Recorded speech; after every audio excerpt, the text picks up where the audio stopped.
Ready to match the stars.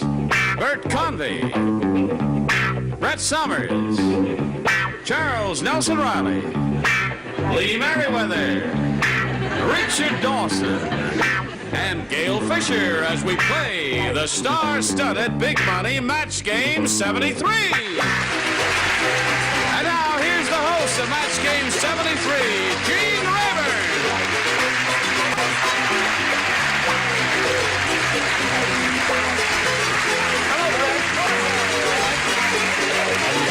How do you do? Hello there. I guess you're ready? We're ready. Sure. Ready to go. For what? We're ready for you. Okay. All right, what do you say we welcome our two players here, Harry Reynolds and Judy Montgomery. Hi, Judy. Hi. Harry's our current champ. He won one game, he's got $100, and he's going to be challenged now by Judy. Would you tell us a little bit about yourself, please, Judy? Well, Gene, I'm married. I have 2 children, Melissa 7, Mike 4, and I'm a substitute elementary school teacher. Okay. And I'm excited. All right, good luck to you, Judy. Good to have you here with us. Good luck to both of you. We'll start this game right after we pass along this message to you. All right, we're ready to begin this game, so I'll push the button and we'll begin. We ask the challenger, you, Judy, to make a selection. I'll take B. B is what she wants and B is what she gets. Here's the question for Judy. Dear Dr. Dumkopf, believe it or not, my wife has grown feathers all over her body. What shall I do? Signed, Embarrassed. Dear Embarrassed, blank her.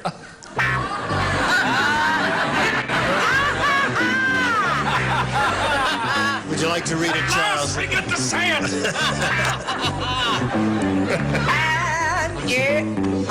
Okay, everybody's ready. So, we'll come over here to Judy. Dear Doctor, did you hear the question? Shall I repeat it? Yeah, yeah.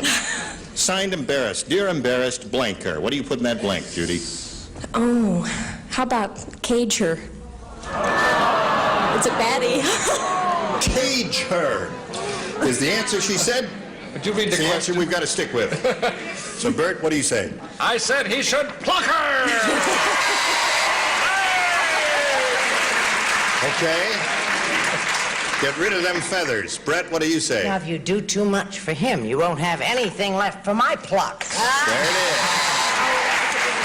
That seems to be the answer. No, I'm sorry, but Judy might have read the thing this morning in the Los Angeles Times. In all truth, in this morning's Los Angeles Times, parents kept their 12-year-old girl for 12 years in a chicken coop and caged her, but I didn't say that. I said pluck too. You said pluck too. Okay, Yeah. now, Lee, what do you say? I want only one hand clap for this pluck. Okay, there it is. That seems to have been the answer. Richard? I think they would have let the little girl out, Charles, but they needed the eggs. I said pluck. Okay. Vicky, I won't get anything for this pluck. Okay. It happened 6 times there. Okay, Harry, we've got this for you. Hey, here's a New Year's Eve resolution. What was that, Since Gene? What did you say to that? December 31st already? Oh, it is.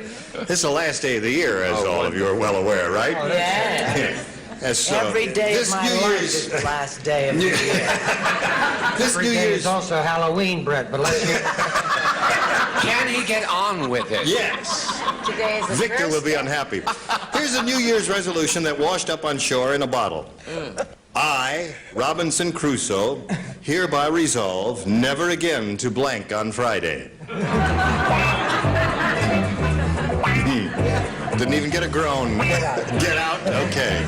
I'm going. I didn't understand the first part of that. It's a New Year's resolution that washed up on shore in a bottle, and it Yes. said, I, Robinson Crusoe, hereby resolve never again to blank on Friday.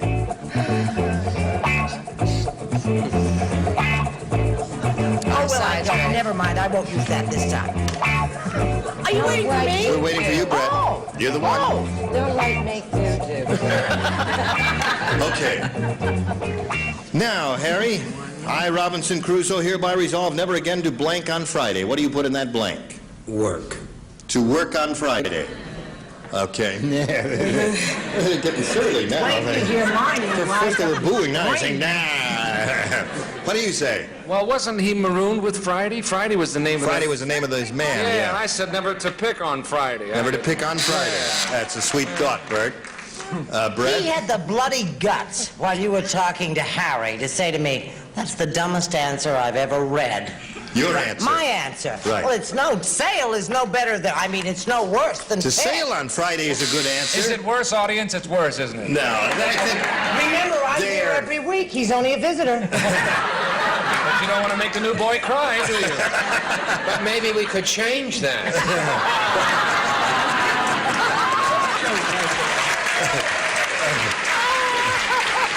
Okay, I Charles. said drink on Friday. To drink on Friday. No match Thank there, you, Lee? Mona and Friday was a Sylvia. very bad boy. I didn't want him to tell on To Friday. tell on Friday. Work is the answer he chose. What did you choose? Well, I don't know if you know this. Robinson Crusoe was a freak. And his fetish was to sit on Friday. I never understood it myself. I don't understand it. I'm He not going did to ask for an every day. explanation there. Gail, straighten him out. I must have him confused because I thought he wasn't going to sing on No Friday. singing on Friday. Work didn't work for you, just like that one didn't work for her. Well, let's go to round two. Shall we do that? Judy, make a selection if you would, please. I'll take A. A is what she wants. Everybody will play since no one matched the first round.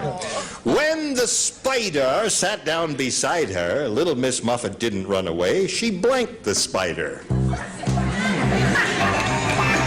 Everybody understands that? It's a simple declarative statement.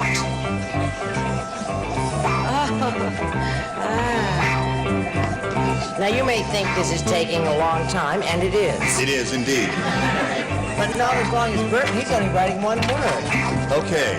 No clues, if you please. All right, they're all finished. So, Judy, when the spider sat down beside her, little Miss Muffet didn't run away. She blanked the spider. She smashed him. She smashed the spider.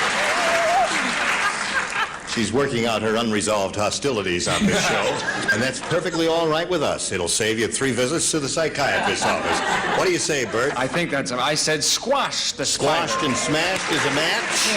Brett? Well, when I was in kindergarten, I happened to have played the spider. And I hate went this and sat part. down beside little Miss Muffet, and she asked me for a date. Oh, really? Asked him for a date, huh? A talking spider, Charles? Fortunately, I missed that production. I said she kissed Kissed the spider. which was a love. Smashed is her answer. Lee, what's yours? Yes, well, I certainly agree with Charles because with the frog, she was hoping for a prince. Kissed. Okay. Yes. Oh, All right, Leanne Richard. said kiss too. Yes, I did. notice She killed the spider. Killed, smashed. All right, there's another match for you. Gail, I'm does a she love match child you? like the rest of them. I said she petted. She petted the spider. Okay, so you scored 2 times there, and we'll get to you in a moment or so, but first we've got to get to this, and then you hurry back.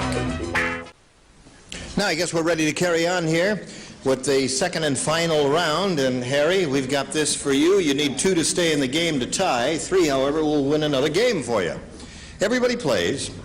50,000 Bullfight fans laughed their heads off when the Matador blanked his pants. I'm sorry this came up at this time. After what we've been through all week here. But I read it, we're stuck with A it. lovely week, what with social disease and everything. 50,000 Bullfight fans laughed their heads off when the Matador blanked his pants. You think about that, Harry? Okay, we're all set. Harry Reynolds, what do you say when the Matador blanked his pants? What do you put in that blank? Split. Split. Okay. Yes, I said when the matador tore his pants. Oh, very clever. Tore his tore. pants. Well done there. Olay. Yes, ma'am. I didn't say tore, I didn't say split. I said dropped. You slunk lower than Dawson ever fell. I simply said rip-de-boo. Ripped and tore is a match. So that's two for you, Harry. That's a tie. One more will win the game. Lee? I just can't. You can't talk anymore? Split. Split wins the game. Congratulations, Harry. Okay, would you come down, please? Tor. All right. That's another $100 for you, Harry. Judy, it's been a short visit up here. I had a Sorry ball. You have to go. I'm glad you I really had enjoyed fun. it. Thank you. Happy New Year to you, Judy. Thank you. Best wishes to Judy Montgomery. We've got a gift for you backstage. Goodbye.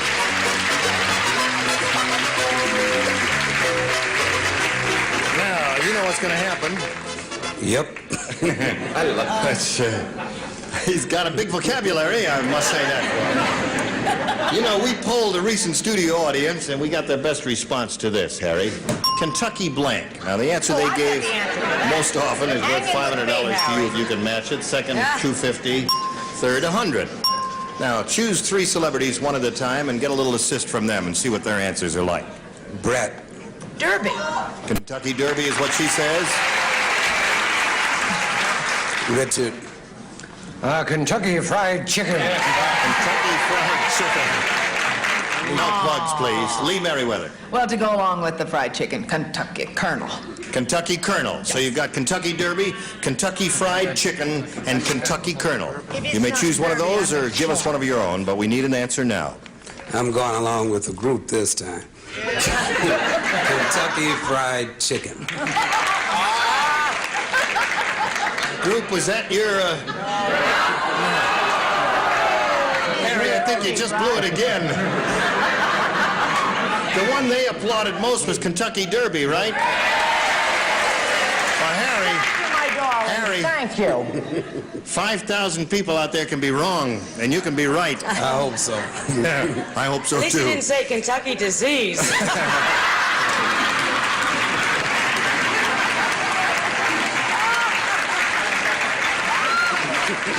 Harry gave one of them goofy answers on a recent program, and, okay. You're looking for Kentucky Fried Chicken. Let's find out if it's up there. First, may we see the $100 response. Kentucky Colonel is there, the one that Lee gave you. Still looking for fried chicken. Here is the $250 response. Fried chicken, you got it. That's Richard's answer. You know, Harry, I think this audience may be right. You think Kentucky Derby's under there? Well, let's find out if they are right. Here is the $500 response. Kentucky Derby, you are right. Okay. Listen, Harry, you won the $250, and now you're going to be playing for 10 times that amount, or $2,500. You must match one celebrity on a head-to-head basis. It must be exact. Please choose one now. Charles. You're very sweet, but oh my goodness. All right, Charles, get ready to write. You face me, Harry, and here is the $2,500 question. Please write your answer to this, Charles. Spray blank. That's S-P-R-A-Y blank.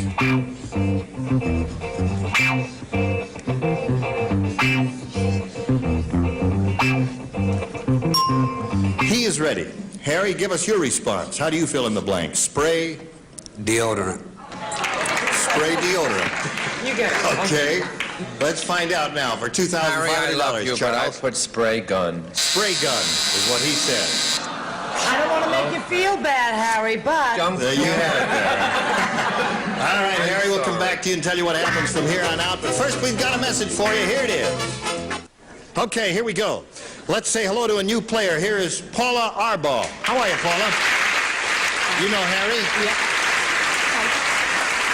Paula, would you please tell us a little bit about yourself? Well, I'm married, and I got, not being vain, the cutest little 9.5-month-old baby boy. And I sing and dance, and I want you all to know I'm singing at my sister-in-law's wedding. What will you be singing at her wedding? A song, but I don't know what it is. Something I don't know probably. She hasn't picked it yet. I see. Possibly the wedding march, Judy. No. Well, not No. the weddings They don't today. have They do groovy songs. That's why I Yeah. wanted to know. Well, good luck to you here, Paula. Good luck to your sister and to you, sir. Let's begin, shall we? You, the challenger, Paula, can make the first selection. A. A is what she wants, and this is it. Norman said, I knew my blind date wasn't going to be a great beauty, but I didn't expect her to have a blank. Norman said that. I knew my blind date wasn't going to be a great beauty, but I didn't expect her to have a blank.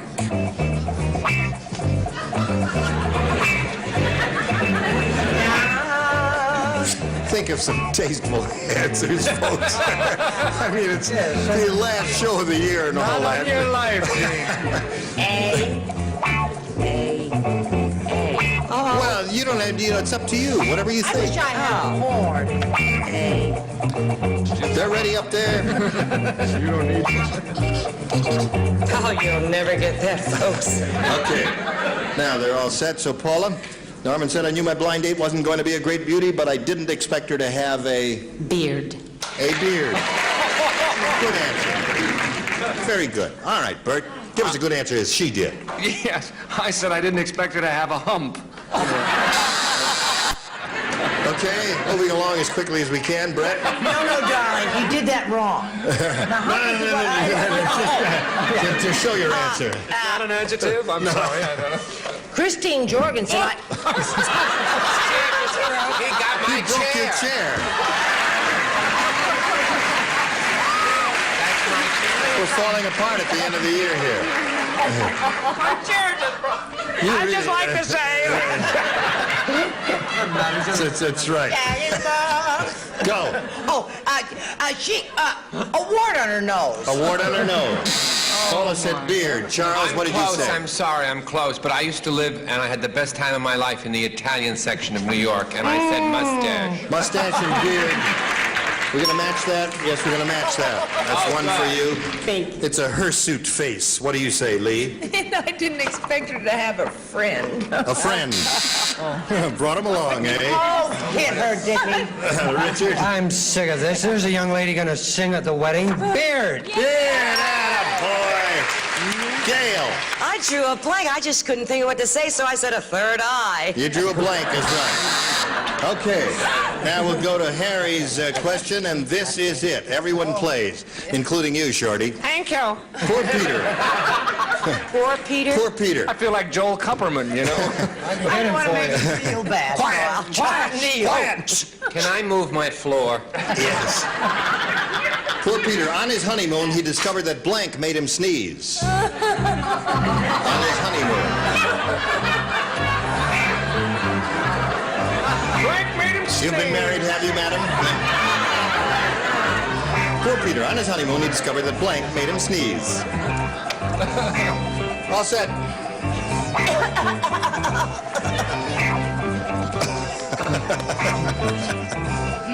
Okay, here we go. Harry, on his honeymoon, he discovered that blank made him sneeze. What do you put in the blank?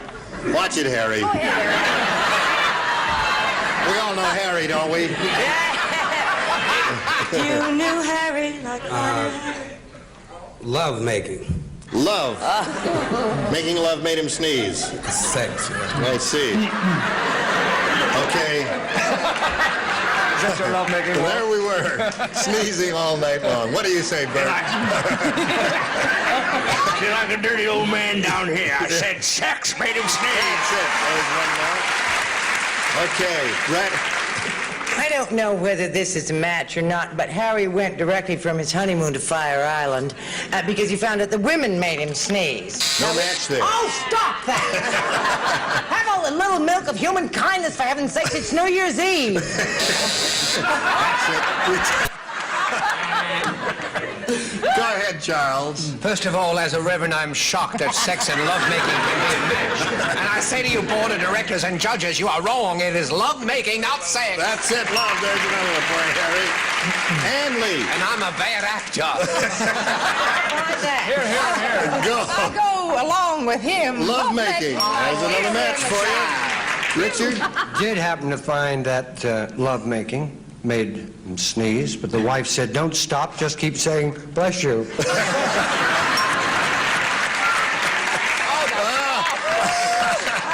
Go ahead, Gail. Tell us. I do declare, I keep coming up with these virginal answers. I said her perfume. Really?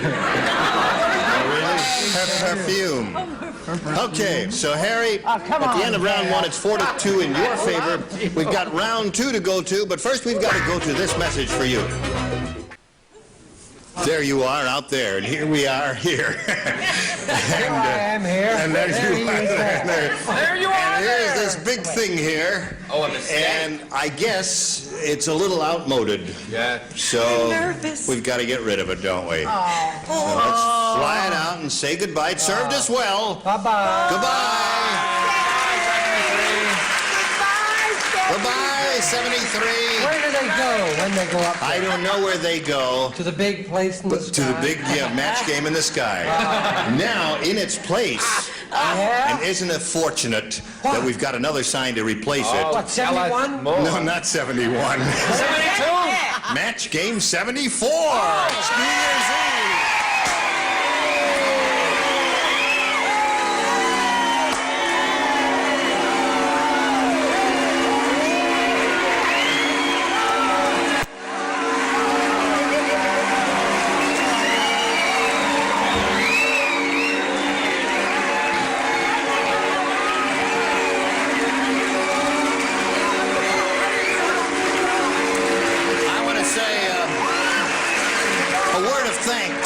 To all of these lovely people, everybody behind the scenes who've kept us going this time, and are going to keep us going through match game 75 and 76. I think we overdid the finale.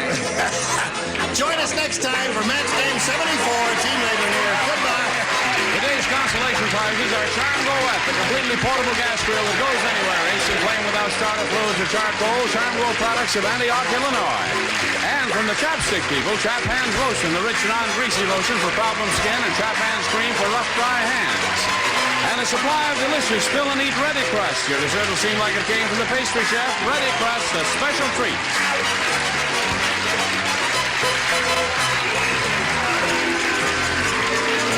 This is Johnny Olson speaking, wishing you a very happy New Year for match game 73.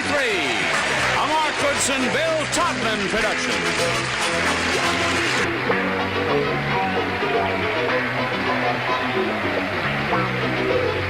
Stay tuned for Secret Storm next over most of these CBS stations.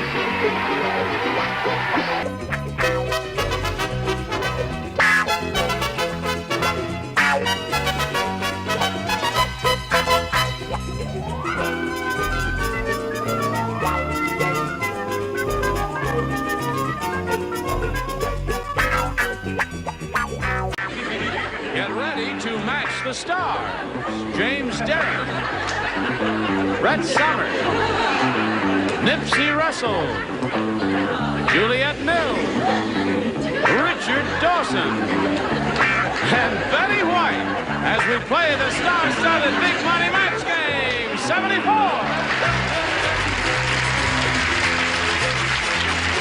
And now here's the star of Match Game 74, Gene Raver.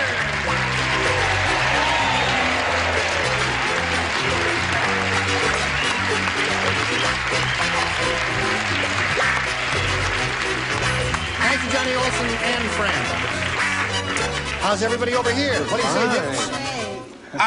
You're looking very prosperous. Well, I have a poem for prosperity. Would you like to give us your poem on prosperity, Nipsey? Strangely, I would. Oh, yes. Will do. To slow down this recession and make our economy thrive, give us our Social Security now, we'll go to work when we're 65.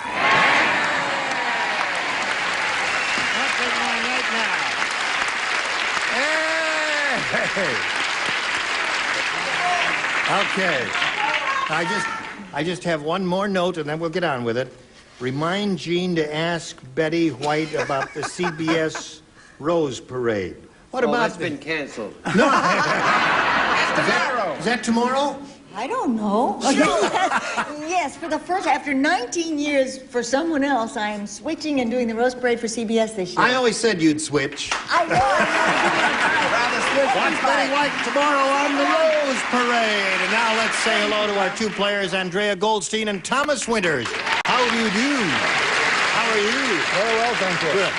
Andrea's a current champ. She's got a lot of money to her credit, $6,800, and she's being challenged now by Thomas Winters. And he has 2, and you have 0, and this is the end of round 1, right? Round 2 coming up as soon as you hear the gong. Here we go. Push the button, reveal our second round questions, ask the challenger to make a selection. Well, I'll stay with A. A. You had that last time. I did last time. And you did pretty well with it, right? I did pretty well with it. Okay, let's see how you do now. Who does not play? James and Brett do not play. We do not play. Jimmy, We're the you do nothing. smarties. You may listen. But I may not play. No play? I'll No? keep my All right. hands on the desk. I won't play. Jimmy Durante. Jimmy Durante once appeared on the Ted Mack Amateur Hour doing a very unusual act. What? How unusual was it? I will tell you how unusual it was. Durante waited for absolute silence. No coughing during absolute silence, madam. Now, before you even continue, He waited for absolute silence. I'm going to write my answer. Then he blanked on his nose. Ta-da-da! How about that? Jimmy Durante once appeared on the Ted Mack Amateur Hour doing a very unusual act. He waited for absolute silence, and then he blanked on his nose. Did you hear that, Thomas? Okay. And he blanked on his nose. Yes. You Don't remember... look at me, dear. I'm not here. I know you're not playing, the two of you. You're just having a little chat, are you? Oh, I love your satin blouse. It looks very chic. You look very chic. Really stunning. The wig is terrific, too. Yes. An afternoon at Newberry's can accomplish miracles. Now we're ready, are we? Yes, we are ready indeed. Thomas Winters. Jimmy Durante once appeared on the Ted Mack Amateur Hour doing a very unusual act. Durante waited for absolute silence. Then he blanked on his nose. He played on his nose. He played on his nose. You know who Jimmy Durante was, I know take who it. he is. I see. I mean, he's Had a big nose, right? Yeah, he's making music with his nose. Schnazola. And when the nose knows. What do you say, Nipsey? Did you ever have the feeling that you wanted to take There were no keys, so he blew He blew his nose. All right. Okay. What else can you do with That was a a nose? dumb answer. Dumb. Give him a smart answer, No, Julia. here's another one. I'm ashamed of this one. He what? He spat on his nose. Dumb. All right, folks. 2 dumb answers in a row. All right. Give us a good answer, Just a please. minute, I'm spitting on my nose. That's almost impossible. Yeah, my If good you don't answer. give us a good answer, I'll tell you what I'm going to do to you. What are you going to do, Gino? I'm going to belt you right on the schnazola. That's what I'm going to do. Okay. All right, Maestro, let's hear it. He just stood there, said goodnight, Mrs. Calabash. Yes. And then he fell on his nose. All right, folks. 3 seconds. I'm here to say we got 3 dumb answers in a row. And that may be a Wales record. What do you say, fat lady?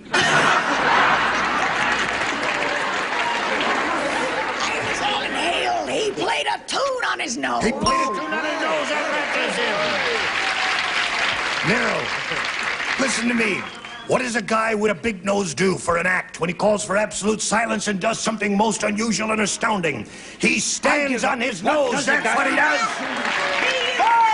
What a bunch of dummies we got played over here now. Okay.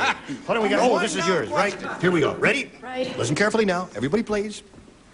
After the bank robbers ran into the car wash, the police had to blank them out.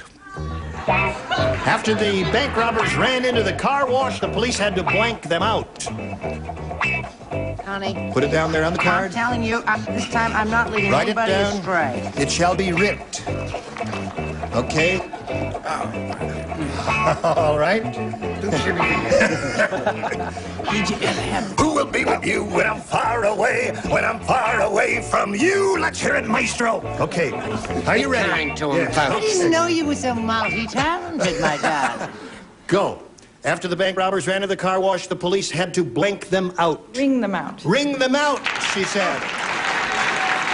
Ring them out. Jimmy boy. Jimmy, what do you say? I didn't say ring, that's for sure. What did you say? Wash them out. Wash them out. That is not a match. You need 3 to tie, 4 to win. Brett. Is this a match? We'll be the judge of that. Okay, I said flush. Flush, you know. No, that would be like wash them or ring them or... not ring. No, ringing. No, ringing is different. I love you when you get confused. Nips, what do you do after a car's been washed? Dry it. Wipe it. Wipe it is not ringing. Now, we're talking about the bank robbers. After the bank robbers ran into the car wash, the police had to blank them out. What do you say? The police had to dry them out. Is drying ringing? One is not the Taurus winners. Wins again. There's one ring winner.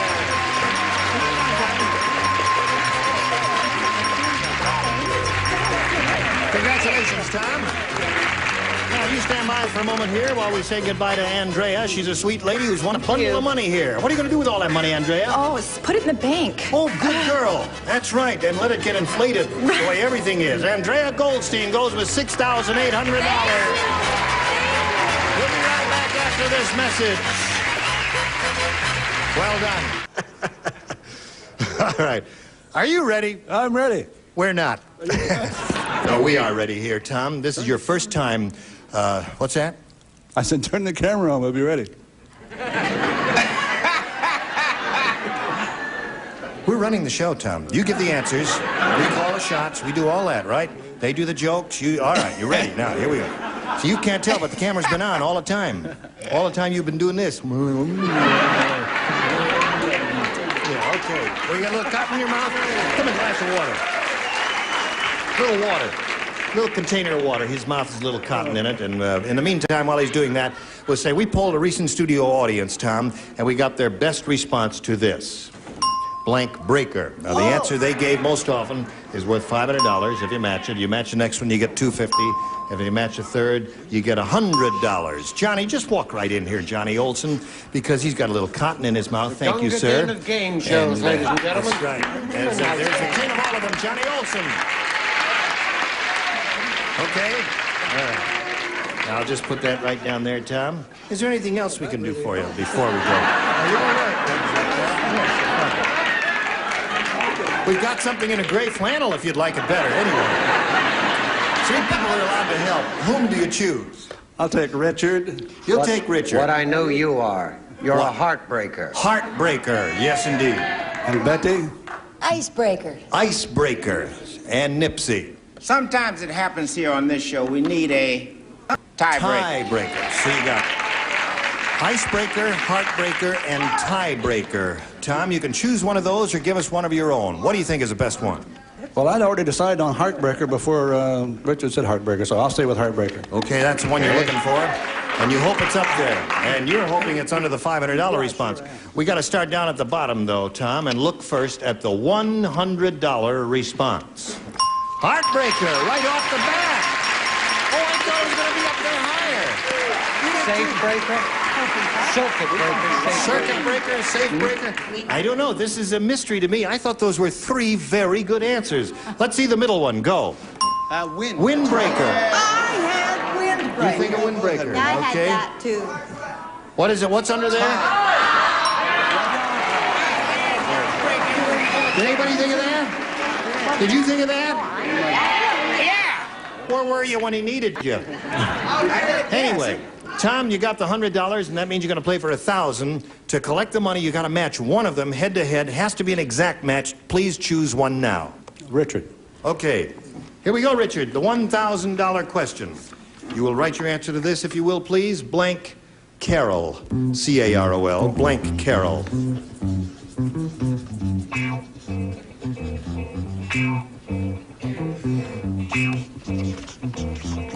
Now, he's finished. Tom, we ask you to give us an answer which you think will match his.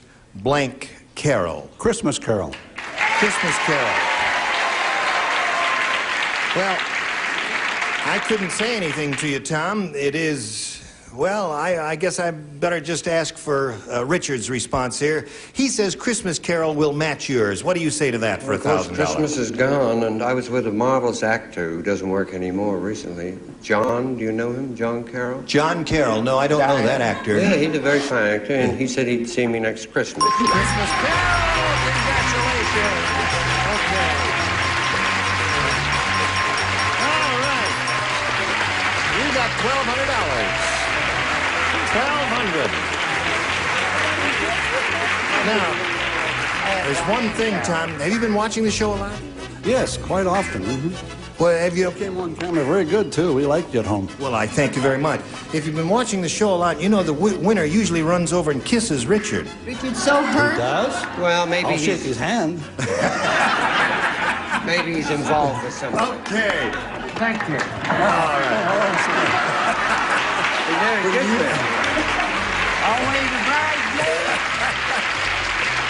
I think he likes you a little. Yes, I do. Well, I like him. Okay, if you're ready to play another game, you know, you're a pretty cool cat with your $1,200. Let's meet another player. Here comes Carol Copland.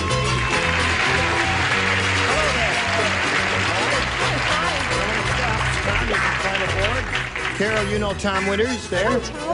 What a pretty lady. Would you please tell us the Carol Copland story? I'm a school teacher. I work at Sherman Oaks, Kester, Valerio, and Sylvan Park schools in the San Fernando Valley. And I'm taking up illustrating and cartooning, and I'm a single lady looking for a man. Okay. All right. There's got a number of candidates here. Carol, good luck in your quest. Now, we've got to stop at this point and do a little business, and then you hurry right back, all right? Now, we've just heard the Carol Copland story, and if she's all ready to play another game, I guess Thomas Winters is all ready. Is that right? Sure. Okay, Carol, please make a selection. I would like question B. B is for you. Here we go. New game, folks. Dr. Frankenstein said to his mom... back in the castle, huh? I've got good news and bad news. The good news is I'm giving you a second head. The bad news is I'm getting it from blank. You didn't understand the question. The good news is I'm giving you a second head. The bad news is I'm getting it from blank. Oh.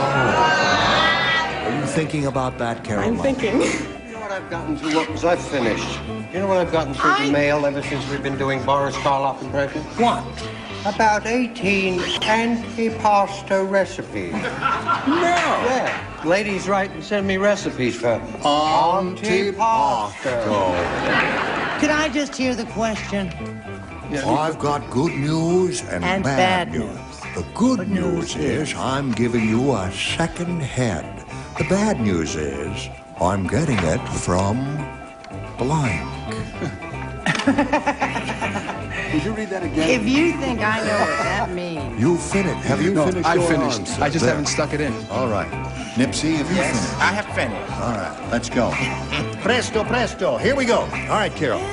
Dr. Frankenstein said to his monster, I've got good news and bad news. The good news is I'm giving you a second head. The bad news is I'm getting it from... My wife. My wife? That may be a new low. I was afraid of. One of these weirdos may say wife. Who knows? It's funny how Jimmy? the first one you picked turned out to be that weirdo.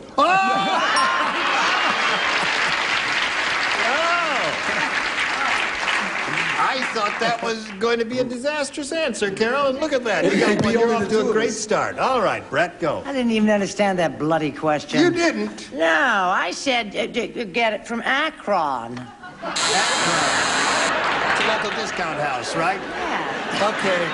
There's a pretty good answer to this question. Let's find out if Nipsey has it. I got a new head, but it's a bald head because I'm getting it from Kojak.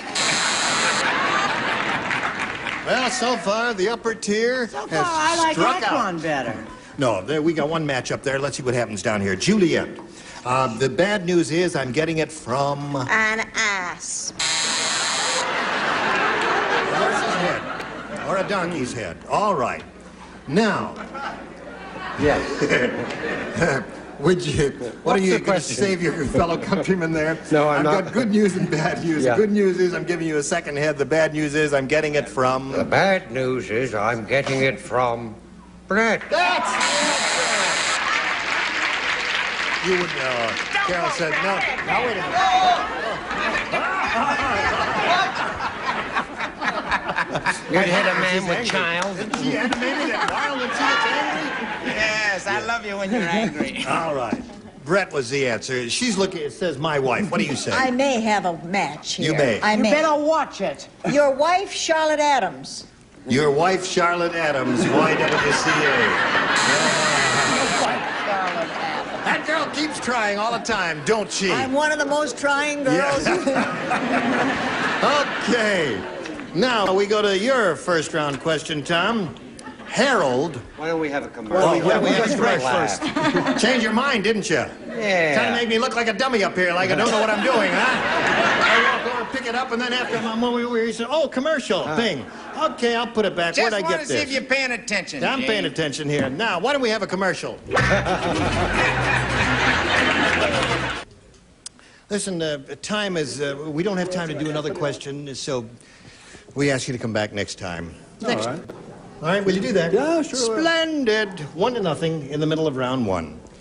And you were all just terrific. Well, I'm not You're still in Las Vegas at the Sahara, right? At the Sahara Hotel. And tomorrow we watch for you on the CBS Rose Parade. 11:30, yes, I'll be at Newberry's Thursday. Newberry's on Thursday.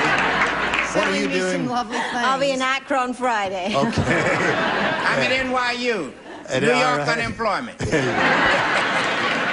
And you're doing something. I'm doing a new series, and I may do a play. Really? Don't get maudlin. All right.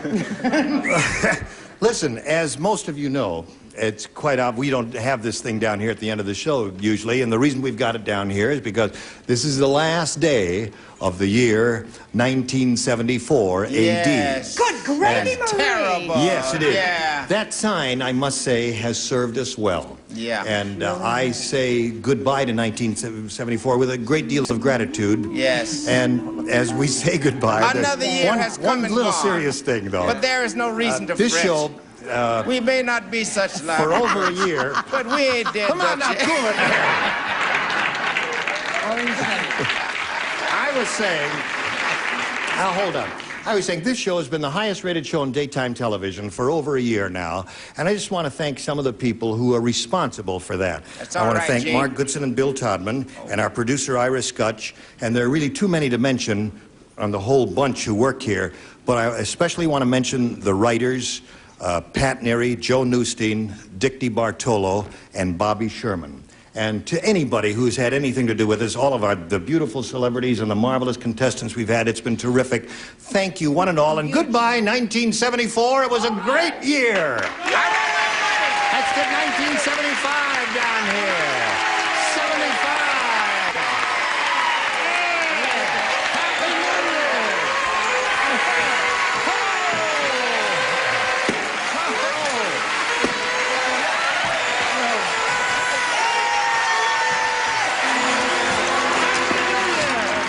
Happy New Year to you and to you. Happy New Year. Happy New Year. Thank you. You were splendid. Oh, dear me. Happy New Year to one and all. Not to mine.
Get ready to match the stars.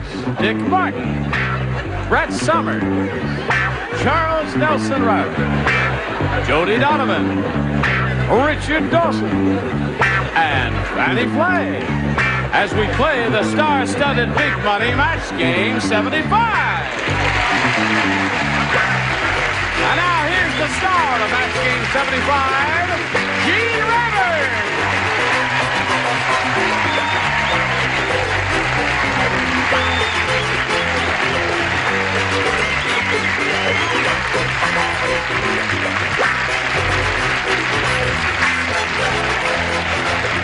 Johnny O and friends. Everybody all ready? About you. Yes, well, this is the way the Queen waves, isn't That's it? right. Doesn't she go like that? Very dignified. That's what Queen Elizabeth does there. How are you, my dear? Yes, great, thank you. This sweet lady sings up a storm. And she wears colors like yours, too. Yes, just Did you stand know up. that? Listen, that's really a stunning, chic outfit. Gorgeous. Just want you to see what Oh, here. Jody Donovan is wearing there. It's beautiful. Isn't it a shame about her body? Yes, but we're going to send her to camp next summer and fix it all up. Her body is exactly like yours. Yes. Only give it back. You're wrinkling it. Let's say hello to Doris Dean. Doris Dean, how are you? Fine, thank you. How much money you got? $29.50. $29.50. That doesn't sound like much, Doris. I said, how much money you got? She says, $29.50. I know, I can't Sounds think at like this point. Bloomingdale's basement. You got $2,950 is what you got there. Doesn't that sound like more than $29.50?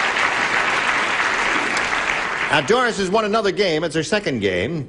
And she's going to start with the big money, the audience match there, and see if she has a chance at over $5,000. Yippee. And that'd put her at 5%. Oh, a lot of money there. Come back and see how much money Doris Dean is going to win in a moment or so. Here we are with Doris Dean. She's got $2,950, going to try for over $5,000 now. Now we'll see how you do here and getting your ESP going and trying to match wits with a whole studio audience when we polled them recently to get their best response to this.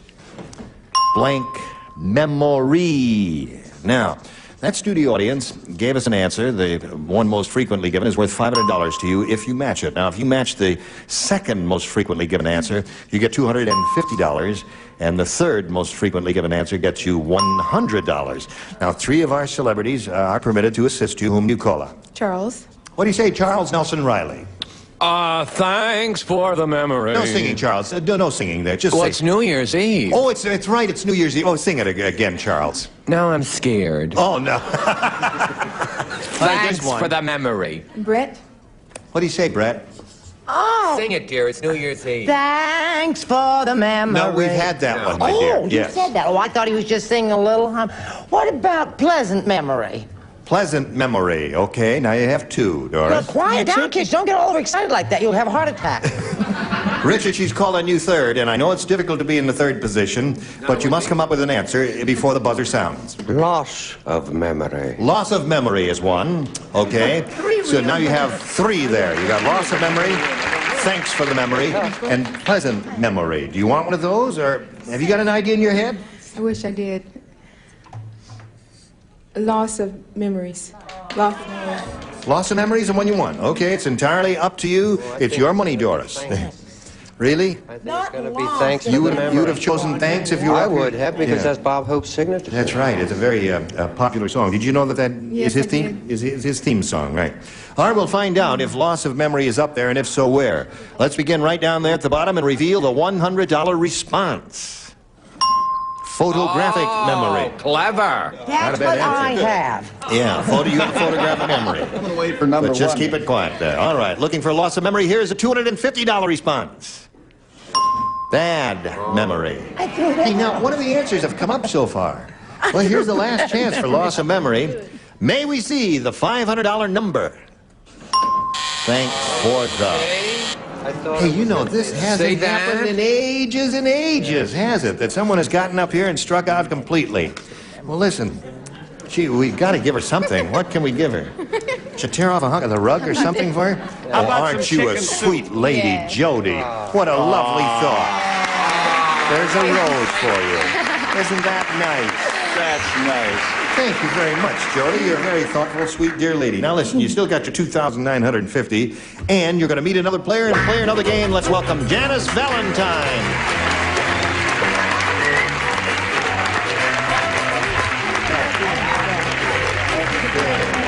Hi, Janice. You know Doris? So you're Janice Valentine. I am. How do you I've do? always wanted to meet Janice Valentine, haven't you? Yep. Yeah. Now, tell us about Janice Valentine. I grew up in Salem, Oregon. I went to Seattle, Washington to go to school and worked in a bank, and now I'm an airline hostess. Mm-hmm. Okay. You ever watch a show? Yes, I do. You know how it goes? Sure. Well, shall we begin? Yeah, let's do it. All right. I think she's going to win a lot of money. Here. Okay, here we go. A or B, Janice? A, please. A. Everybody plays since this is a brand new game. Peter Pan said. Peter Pan said, I discovered where Captain Hook gets all his money. Captain Hook works nights as a blank. I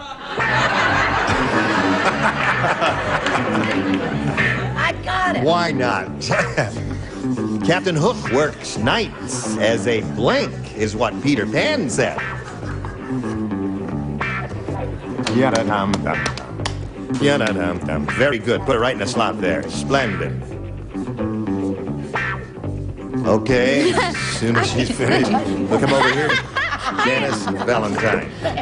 Peter Pan said, I discovered where Captain Hook gets all his money. Captain Hook works nights as a meat hook in a locker. A meat hook. A meat hook. Really? Captain Hook works nights as a meat hook. Okay, meathead, what do you say? I was going to say blackjack dealer, but I thought that was bad taste. That's right. So I put it as a topless dancer. Captain Hook works. All right. Brett, what do you say? I believe I have the definitive answer. I'll bet you For do. the first time in 2.5 years, I most assuredly have. It's what Fanny does on her weekends. Captain Hook works as a hooker. As a hooker! Right? Isn't that a myth? Did you think of that, Janice? No, obviously not. Yeah, you did not think. Oh, no, I just thought you maybe have thought of it and rejected it as a possibility. And you, sir? Did you know where the hooker got its name? Seriously. No. Where? No. It's true. General Hooker used to supply girls to the troops, and they were called hookers' girls. I bring all this out in my book, Gene, called The Happy Hooker. I see. So you're the one, eh? Okay. We are looking for a meat hook, an unlikely possibility, but we must continue the search because that's what the rule says. I have another hooker. I'm You sorry. have another hooker? No, that's a hooker, I think. Sorry, there's not enough of those to go around. Right. That's a very good answer, though, yes. And you, Richard, I Son of hooker. Son of hooker, so. And a lot of hookers. And what do you say? I started to say meat hook. But I said potholder instead. Potholder. I got confused. Yeah, well, that was kind of the same wavelength that Janice was on there, something to, hang something on. So, we'll get to you in a moment or so, but right now we got to get to this. Now we're in the middle of round one. Janice has had her question, did not match any of our celebrities. Let's see how Doris does with hers. The Army sergeant said, he says, I don't think that new recruit is going to make a good soldier. He's got his blank hidden in his duffel bag. I don't think that new recruit is going to make a good soldier. He's got his blank hidden in his duffel bag. You know what a duffel bag is? I know what a duffel bag is. You were never in the service. A duffel bag is a big tubular piece of canvas, and you put your shoes and your extra uniforms and everything, and it's a thing you carry on your shoulder when you go from camp to camp. Okay. That's a duffel bag. Big thing. It's about so big and about so round. He's got his blank hidden in his duffel bag. Everybody ready up there? Okay, here we go. Come on, Jody, dear. Okay. Doris Dean, the Army sergeant said, I don't think that new recruit is going to make a good soldier. He's got his blank hidden in his duffel bag. Rifle. Rifle? Rifle? They always turn against me. They're turning against you, Doris. Right up there and not without cause. What'd you say? Oh, that'd be the third or fourth thing. I said he had his girl Right. Sure. That's That's the the thing to logical hide a girl in a duffel bag. What do you say? He didn't have his girl because he didn't have a girl. Oh, too bad. He had his little mommy hidden His in mommy, duffel. that's enough. Oh, yeah. Very good. I want my mommy, Charles. I took a whole other route. Yeah. You weird. I said false eyelash.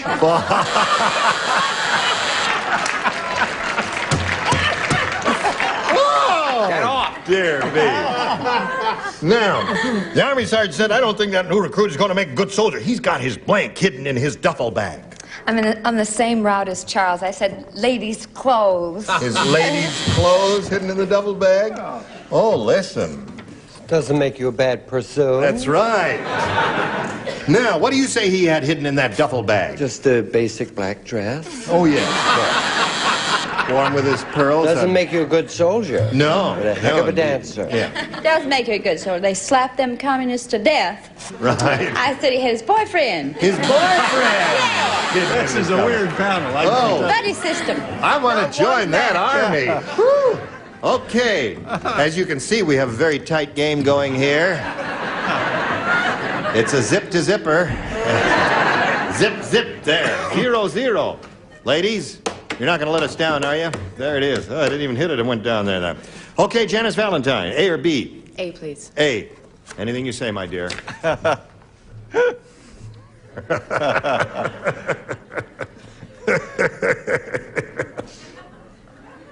Cleopatra lost her blank on a barge.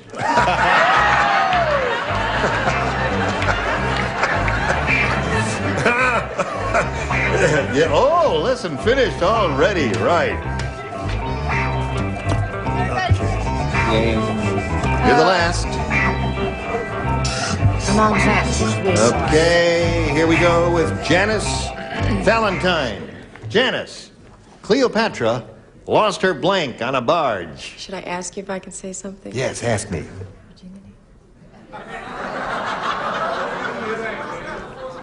Ira, can she say virginity? Yes. I'll say that. Yeah. Virginity. All right, say it. Virginity! Virginity!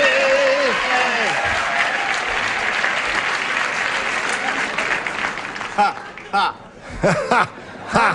Cleopatra lost that when she was 4. What did she lose on your barge? She lost her asp. Lost her asp. She lost her asp on the barge. Yes. She lost her asp in San Francisco. Yes, that's 2. Oh. Oh! Ass. Asp. Venomous, poisonous thing. She lost her asp on a barge.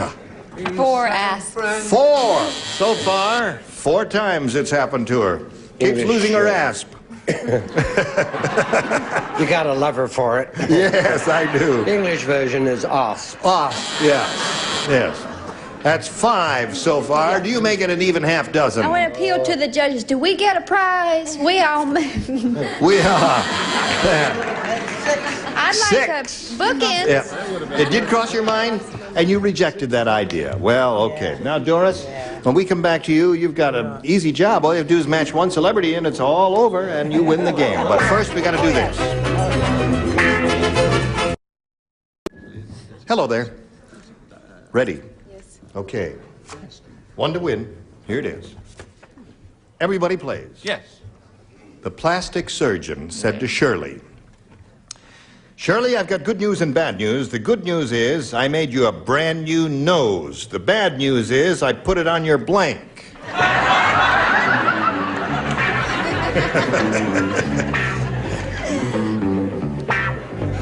I hope you've all thrown away the questions, the cards from the previous question. All right.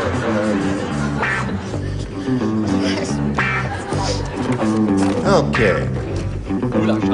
Well, that didn't take them long at all. Doris Dean, are you ready? The plastic surgeon said to Shirley, I've got good news and bad news. The good news is I made you a brand new nose. The bad news is I put it on your blank. I put it on your navel. Put it on your navel. Yes. was my first. May I smell your rose? Oh, no, you see, it's that. No. Oh, well, never mind. Our room. Yeah. I put it on your navel, she said. That's the last thing I would think of. What'd you think of? I thought of the back of the navel. Oh. The back. Right. Put it on her back. Put it on your back. Yeah. Close. Close. Okay. Brett? Well, you'd have to get undressed to blow your nose. Gravy Marie stuck it right up there on her forehead. On their forehead, yeah. Yes, sir.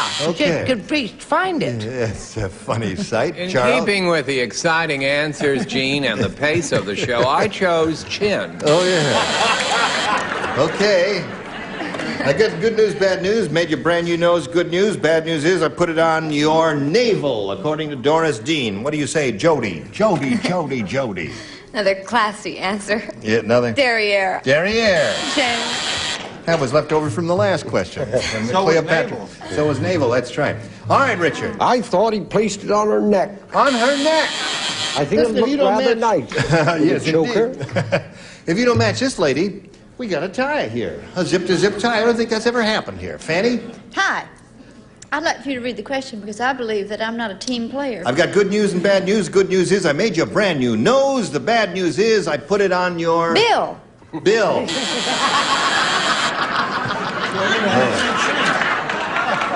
Good answer. You know, I believe this is the first time this happened, right? How about that? We've been on almost 3 years, and this has never happened, a 0-0 tie. Now, I don't want to say we got two dummies up here, but we'll go on now to a 0-0 tiebreaker. What? Here we go. One question for each, and one who's supposed to be the winner. Janice. B, please. B it is. Everybody plays in the tiebreaker. Farmer Brown said, "My champion hen is wonderful. She lays her eggs directly into the blank." My champion hen is wonderful. She lays her eggs directly into the blank. Finished. Okay, we'll walk back over here to Janice. Valentine, put it in the slot quickly, Brett. Here we go. Farmer Brown said, "My champion hen is wonderful. She lays her eggs directly into the Egg carton. egg carton." Very good. Looking for an egg carton, Dick. No, I'm afraid he put it directly into the pan. Into the pan. Brett, egg carton is what I she think wants. this is a match. There may be a small discussion. I said basket. Basket or egg carton, is that a match? Okay, Yeah. there's one for her, Charles. I said into the frying pan. Frying pan is not a match. Frying pan. Frying pan is not a match here. She's looking for Alpano. an egg carton. Pan. Carton. Carton. So that's two for her. Okay, that's two for her. And you stand by and you pay attention to this. Hello there.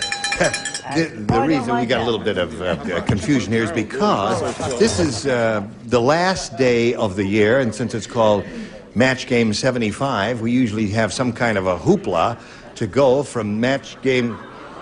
Charles! Now, wait a minute. This, now wait, this...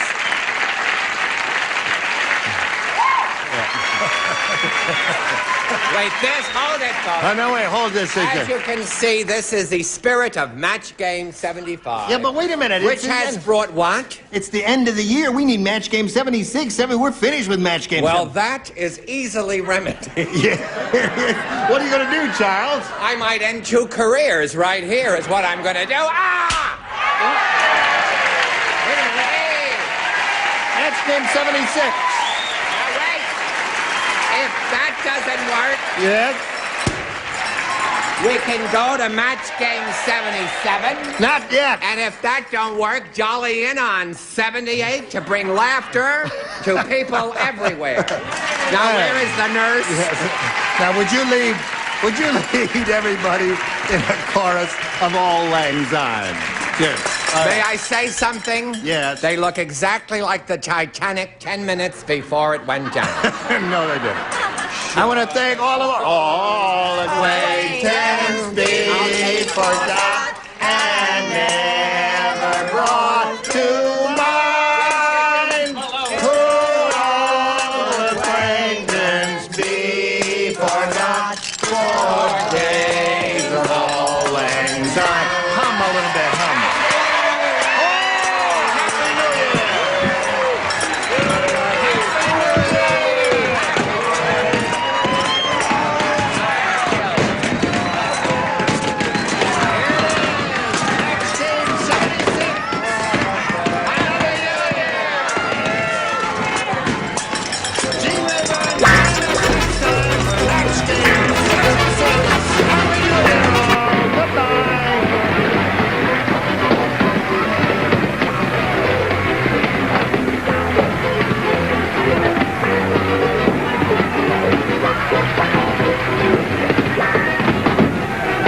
is Johnny Olson's biggie for match game 76. A Mark Goodson, Bill Tucker production, and a happy, happy New Year, everybody!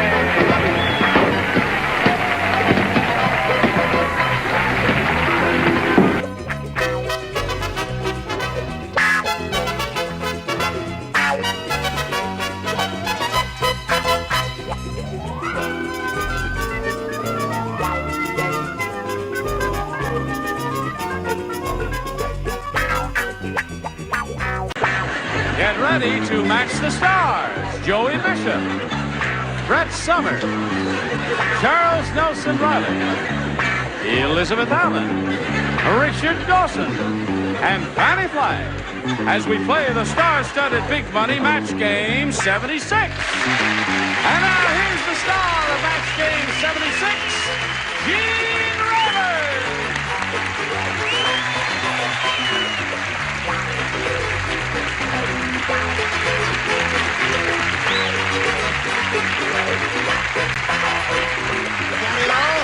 Thank you, friends. Thank you. Well, the reason I'm decked, Johnny, is just saying, aren't you decked out? What? You look lovely. Thank you. I have a special announcement. You do? Yes, I brought a special friend. Yes? Sir, will you come down, please? Oh, my goodness. First of all... Charles! No, don't be nervous. Well, wait a minute. Charles! You see, the thing about it, the bird has been sedated by the ASPCA with a needle, so it's fine. Don't want anyone to panic. And if you just go down to your usual place, the bird will... It's a goody-toddy bird. A goody-toddy bird? Goody-toddy bird. You mean the bird? The bird. It is a goody-toddy. Oh, the bird is fine. The bird is fine. Has been sedated. Yes. It is a goody-toddy bird, the only bird that keeps score. What is this bird going to do? It is going to give us the last, thank goodness, bicentennial moment. I see. May I have the message? Now wait. Oh, match game 77. Now the bird has to go. Don't be nervous.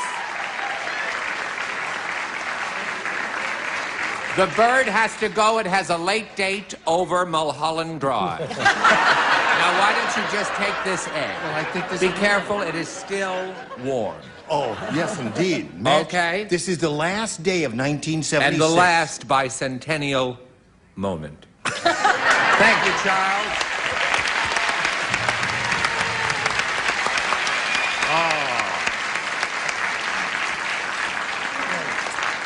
Well, that's really quite fitting. Why don't we just leave it right here to remind one and all that this is the last day of 1976, and the next time we get together, it'll be 1970. Does it bring a lump to your throat? Yes. Yes. Oh, yeah. Well, shall we lump press of on relief. now Yeah. and say hello to our two players here, George Frederick and Jane Baker.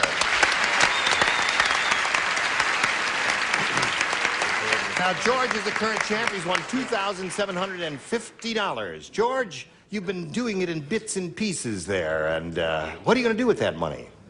Well, I'm going to give some to the church, and I'm going to give some to my parents. Well, that's marvelous. That's a commendable and laudable thing to do. Now, Jane Baker has had her first round question and did not match any of our celebrities. The first rounders, remember, are tough, George. Yours will be along in a moment, but right now this is coming your way. All right, now we're ready to carry on here. Finish the first round. George, this is your question. It reads as follows. The Godfather said... Vito, bring me that Fink. I'm going to flatten him with a steamroller, and then I'm going to make him into a blank. That's what the Godfather said. He says, Vito, bring me that Fink. I'm going to flatten him with a steamroller. Then I'm going to make him into a blank. And away we go to George Frederick. The Godfather said, Vito, bring me that Fink. I'm going to flatten him with a steamroller. Then I'm going to make him into a pie. A pie. Yeah. What do they call Italian pies, George? It's, Too late, George. Okay, he said a pie. Here we go. Joey? I think in terms of cement. You know, when you flatten a guy, Right, cement, cement. right? Remember they had the cement boots? They put the guy in the river? Right. So my answer was flatten him and what? Make him into a sidewalk. Flatten him and make him into a sidewalk. That's not bad.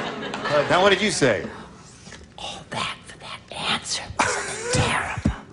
But don't hurt his feelings. No, he's a guest. Yes. I have the definitive answer. Pizza. Pizza, naturally. All right, Charles, first I'm going to run a steamroller, then I'm going to make him into a pizza. We are looking for a pie for George. What do you offer him? A pizza pie. A pizza pie. And Richard? Got it? Oh, you're a tough one, aren't you? Okay, so there you have. And in round one, no score. And that's the way it is, folks. We may be here for weeks. Who knows? But we'll carry on with round two after this. All right, are you ready, folks, for round two, the final round here? Happy Jane Baker. Always smiling. You must be a joy to be married to. Oh, I am. You may have... You are.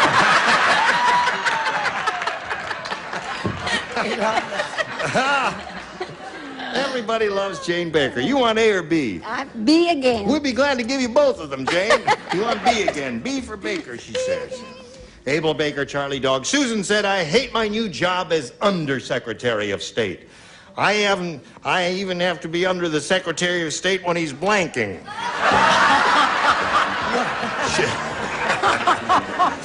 Those boys. Susan said, I hate my new job as Undersecretary of State.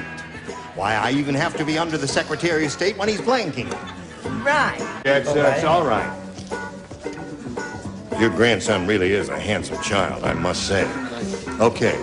Now, Jane Baker. Susan said, I hate my new job as Undersecretary of State. I even have to be under the Secretary of State when he's blanking. Tinkling.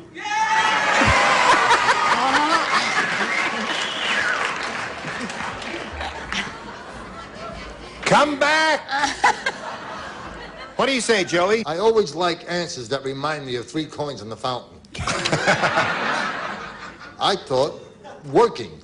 Working. Okay. Why don't you boo her tinkling, you rat fink? Let me boot him back for 1 minute. Go ahead. Boo yourself. Right. Good. This next answer is interesting. Let's see your interesting answer. I think she's as cute as a button. But I wish I'd said that, but I didn't. I said even when he's swimming. Interesting. Very interesting. Love that suit. Charles? My New Year's Eve suit. I'm going out later, huh? Oh, it's gorgeous. Sleeping. Sleeping is a good one. Apparently, Charles has the crowd pleaser when he said sleeping. And Elizabeth. Well, I'm with Charles. I said sleeping. Okay. 2 of those. Jane Baker's looking for the answer, tinkling. I hate my new job as Undersecretary of State. Even have to be under the Secretary of State when he's... And go. Did you say you were sleeping with Charles? Half the country thinks so. No, not this week. You said I'm with Charles sleeping. Yeah. Right. Well, you heard it here first, folks. I said sleeping as well. Sleeping there. I'm So that's alone. 3 of you in the same waterbed. What do you say, Fanny? I think she is so adorable. She looks exactly like Mrs. Santa Claus, doesn't she? Yes, she does. She really does. Unfortunately, I said dictating. Dictating. Yeah. All right. So there we are. Oh, poor Jane Baker. That puts you in the driver's seat, doesn't it? We'll find out what happens right after we find out about this. We're ready here. Now, George, all you have to do is match 1. Sounds easy, doesn't it? I don't know. All right. Dumb Dora is really dumb.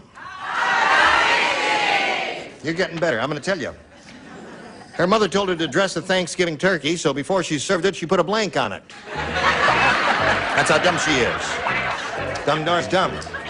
Mother told her to dress the Thanksgiving turkey, so before she served it, she put it on a ring shot. Now, George, Dumb Dora is really dumb.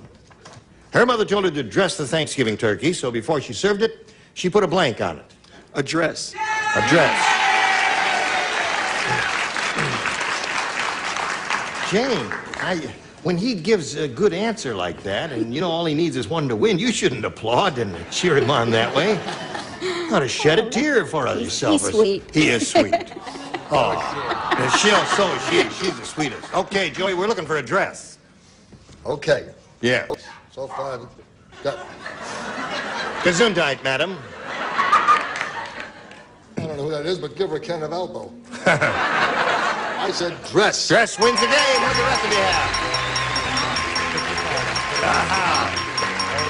Okay, come on down, George. Okay. There you go again. Your fourth game. Stand over there on the adhesive tape. Jane Baker, you sweet lady. Let me give you a little kiss here. Oh.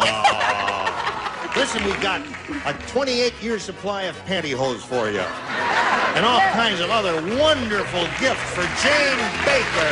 There she goes.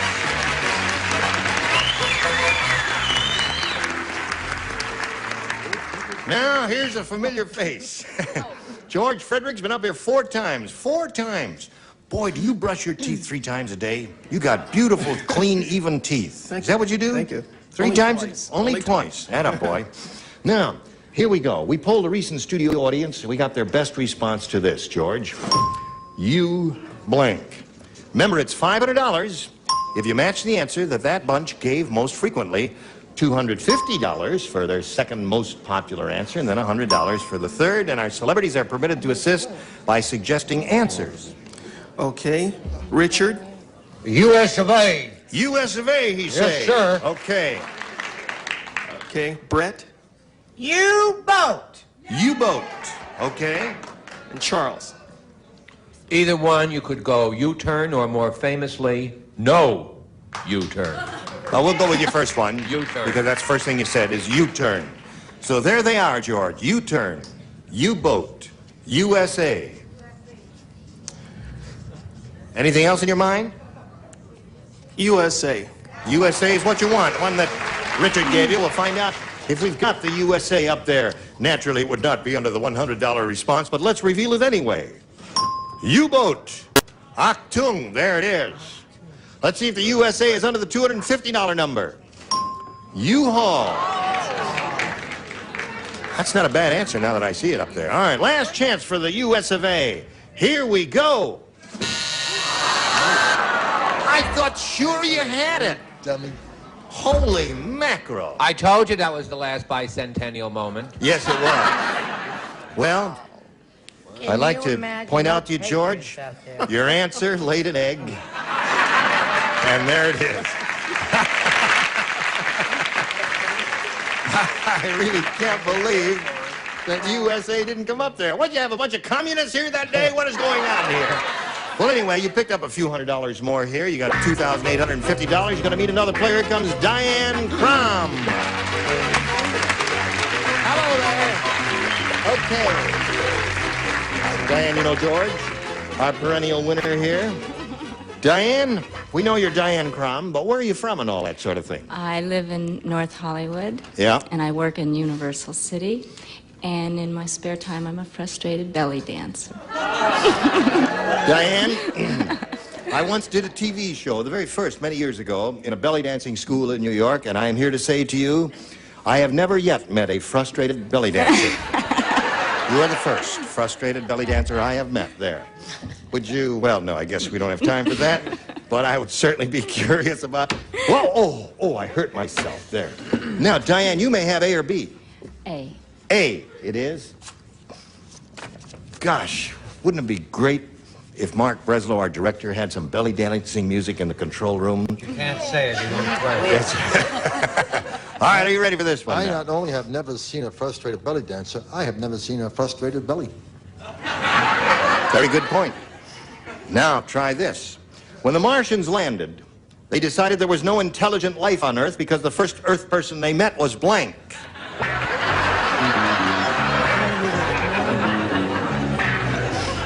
That would be my choice. What is it again? When the Martians landed? There it is. When the Martians landed, they decided there was no intelligent life on Earth because the first Earth person they met was... That's letter perfect. Yeah, thank Mark. you. Oh.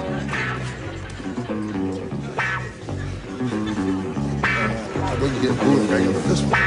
All right. Wait a second. Wait a minute. This is a hard one. There's so this many is a very answers. easy one. Oh, there's so many choices. There's so many choices, though. Really? Oh, yes, without naming your friends. I mean, my word. All right. Now we're just waiting for Fanny. You're the last, Fanny. You're I can't rarely help the it. last I can't person. help it. Fanny, you'd be right in there. I know. Shall I read it to you again? Yes, I'm sorry. I just have When the drawn a Martians blank. landed, they decided there was no intelligent life on Earth because the first Earth person they met was...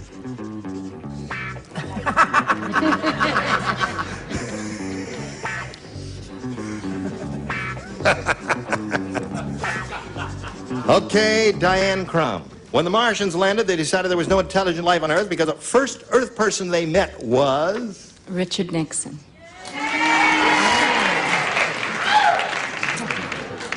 That thought hadn't crossed my mind, but now that I hear it... Yes, sir. See, I based it upon the fact that if I were a Martian, Yep. who would be the last person I'd want to see? And I put Howard Cosell.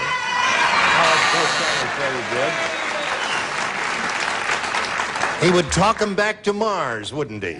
Brett? Now, this may be a match. Don't be so quick with the buzzer, kids. I said a politician. No, could be someone other than Mr. They were Nixon. a little quick with the buzzer, Yes, kids, they were, like I Charles. told you. My answer was a woman in a two-piece black suit and large glasses who hasn't smoked in 29 days,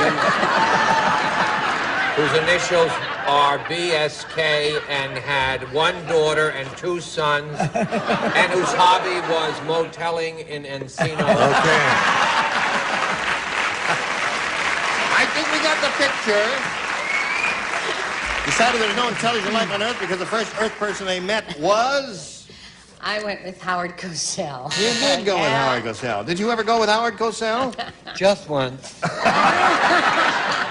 Just talk your ear off. Howard Cosell. Bless you. God bless. What do you say to that? What do I say? Look Yeah. how nervous I got. I meant to write Howard Cosell. Who knows what that says? Howard... You made me nervous. Howard Cosell, yes, okay. So there you are, Diane. First rounders are tough, as we pointed out earlier. Now, yours is to come, but right now, this is coming your way. Oh, here we are. Listen, we've got to stop now, but we'll look forward to seeing both of you next time. And Happy New Year. Thank you. This is the last day. Mark Goodson, ladies and gentlemen. Here's our leader. I was just about to say, this is their last day of the year. Thank you. That's a handsome microphone, Jane. Isn't that a beauty? I tell you, you know, it's usually when this number-changing time comes around, it's like the, what do they do in Times Square? They drop the great big ball down, yes. or Guy Lombardo sings Old Lang Syne. Usually I'm in New York in the cold and the snow and the rain. By the magic of videotape, I'm in California sun during this time, so I thought I'd come and join you. And the first thing I want you to do, Jane, if you'll read an Old Man Periwinkle question with a substitute name in there, all right? Which happens to be Old Man Goodson. all right? Okay. Old Man Goodson said, By the time it gets to be match game 99, I'll need a new blank.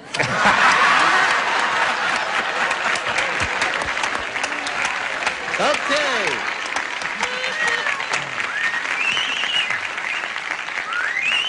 I don't want an answer, but the best answer might be MC, right? No, not true. No, no, not true. Coronary medic. No, I want to first of all thank the people who've been with the show during from the very beginning. First of all, our regulars, Brett Summers, who is a doll, Charles Nelson Riley,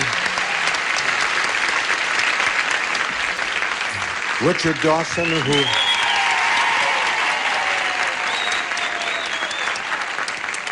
And although I should be saying it on CBS, Dick and I work on another show called Family Feud, where he's also brilliant. Fanny Flagg, who is one of our semi-regulars. Love to see you, Fanny. And Joey and Elizabeth are guests and symbolic of the other marvelous stars who've been with us over the years, and they help make the show great. I also want to thank the people that you don't ever see, who are always there. Ira Sketch, our producer, Bobby Sherman, who is associate producer and heads up the creative staff that turns out this marvelous stuff. Mark Breslow, our director, the great technical director, the camera crew. There are over 65 people who work in and around the back part of it. Our contestants, of whom these two are symbolic, who have gone before, and Gene, without whom the show could not work, and a marvelous audience, you and at home. Happy New Year to all of you. Thank you. Now it's time to make the switch, right? Okay. Let's get rid of 1976, Mark. And let's bring in 1977. Match game 77. Happy New Year. Thank you. That was very gracious. Thank you. Very happy. Lovely to see you.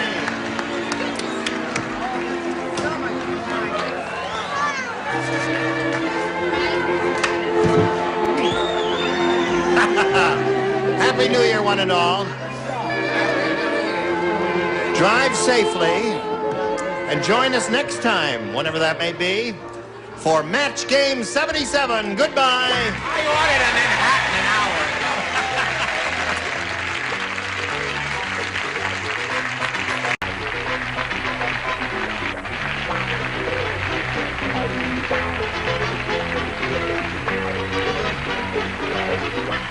This is Johnny Olson speaking for Match Game 77, a Mark Brooks and Bill Todman production. This program was edited for broadcast.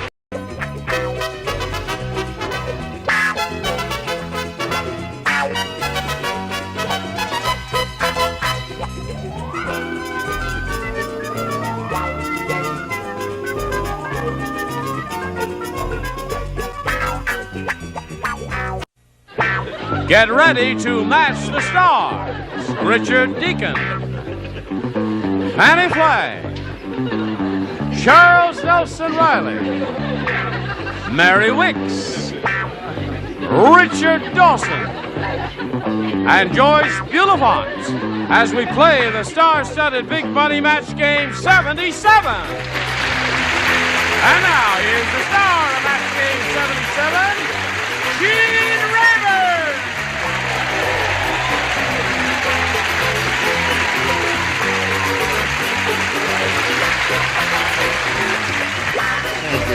Thank you. Hello, Johnny Olson. Is this too much? They'll never notice, will they? Listen, it's all over, Charles. What? It's all over. What's all over? What's Not wrong? all over. It There is all a over. mistake. Today is the... Said bring down what you started with. Bring it in. Now see all those bulbs? What does it say? Match Game 77. It says at the end? 77. Well, it's not anymore. It's the wrong one, It's isn't the it? wrong one. We have to have a new sign. Yeah, well, I guess we haven't got one, We Charles. do because I paid for the bulbs. Yes. Richard paid for the plywood. Yes. And the kids were painting all night. No kidding. And thanks to the magic of showbiz. Yes. Bring it in, Sid!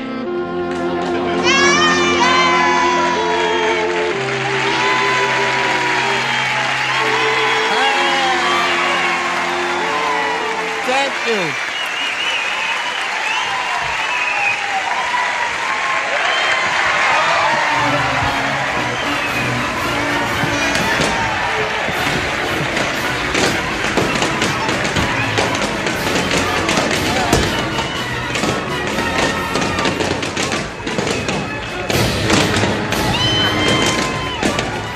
Listen.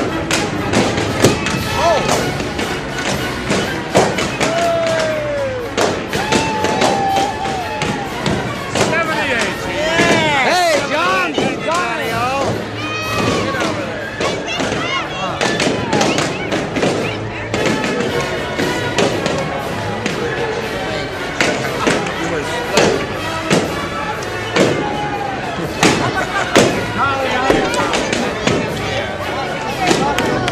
Victor, do you think it's overdone? Well, do you think Happy New Year. Thank you. Kiss me and look what Yes, it is a bit too much. Now, I tell you, it sounds more like the 4th of July than the 2 of January. What we're going to do is we're going to stop for a commercial here. Terry, don't you go away now while you break your balloons. All right, go ahead, break your balloons, and we'll do a little bit of business with America. Here we are with Terry Harrell, who's won 2 games. She just finished her second game. We're a little late, folks, since it is the 2 of... Better late than never. That's right, and we appreciate that. Now, Terry, you could have a go at the big money here and really go all the way if you get your ESP flowing to our celebrities over there. Let's see how it goes. Not too long ago, we polled the studio audience, and we said you write down your best answer to this. Blank cuts. If you match the answer they gave us most frequently, you get $500. For matching their second most popular answer, you get $250 and $100 for the third. And 3 of the 6 will help you. Charles. What Gene wants us to eat every single time because he doesn't like a hot lunch. Cold cuts. Yeah.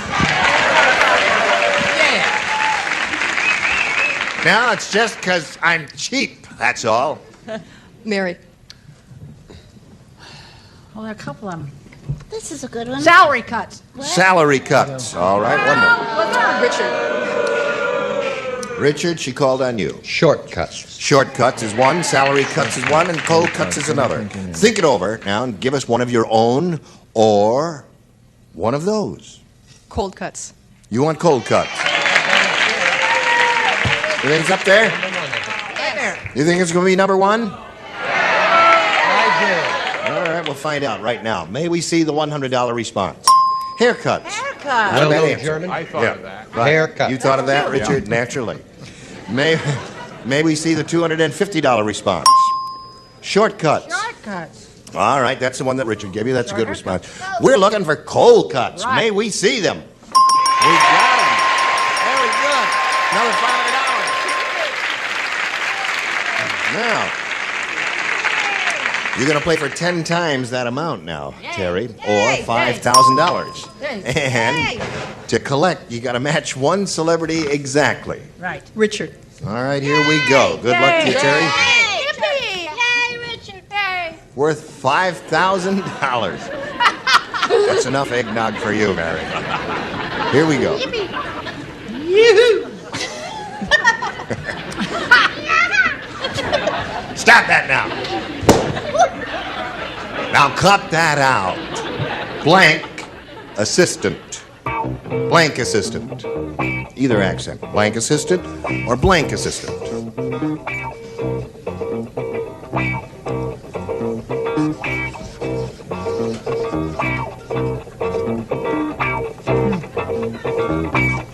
Now, Terry, give us an answer that matches his. We give you $5,000. Blank assistant. Boy, I can't think of anything. My assistant. My assistant.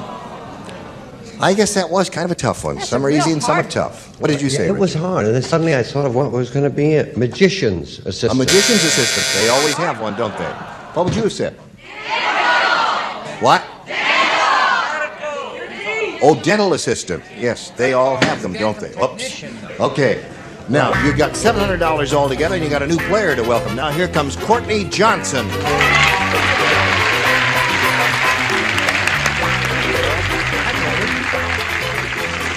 We welcome you. Thank you. And we ask you to tell us you are a natural redhead. Yeah. You can tell instantly. Well- You can tell instantly, Joyce, if a person's hair color is natural. Courtney, where are you from? Houston, Texas. Houston. Yeah, Houston. Good place. I'm just visiting here for a few weeks, Yeah. and I'm a student in Jacksonville, Texas. And I didn't mean to stay here this long. I got stuck down here, so I'm going to be here a while. But it's really nice. I like LA a lot. You do? Yes, very much. But you're stuck here. Oh, yeah, I'm stuck here for a while. It's You are. nice, though. Why? Why am I stuck here? Yeah. You don't have to tell me if you don't want to. It's entirely your option. No, my car blew up. Oh, well, naturally. You're stuck I here. didn't want to tell a sob story, but that's what happened. Okay. So I'll be here for a while. You But are. it's What fine. year of college are you in? A sophomore. You're a sophomore. Mhm. What are you studying? Dramatics, dancing, basically. Oh, yes. Yes. Well, you've certainly done a wonderful job with your hair. It looks so natural, one would never believe. Well, Courtney, we'll start this game in a moment or so. Right now, we've got to do a little business with America. Here we go. Ready? Okay. Now, Courtney, you may have A or B. A, please. A. All right. A new game. A little artwork there. That's very sweet. You'd like to show them what you've done. All right. Get an A+ for that. I have a friend for You're going to get it. You have a friend? I have a friend for her. Oh, that's The Terrific. doctor doesn't want us to play with each other at this hour. Okay. Here it is. When Fred... Hello there. You're bigger than that. Very Don't dark worry. in the jungle. Right in You're your bigger key than light. that. All right. I don't want to say anything. When but Fred you was a know. baby, he was such a fancy dresser, he was the world's only baby to wear a blank diaper. He was a baby, a fancy dresser. Fancy dress. Only baby to wear a blank diaper. Fancy dresser. And what's his name? Fred. Fred. Fred. Fred. Fred? Right. Fred. All right.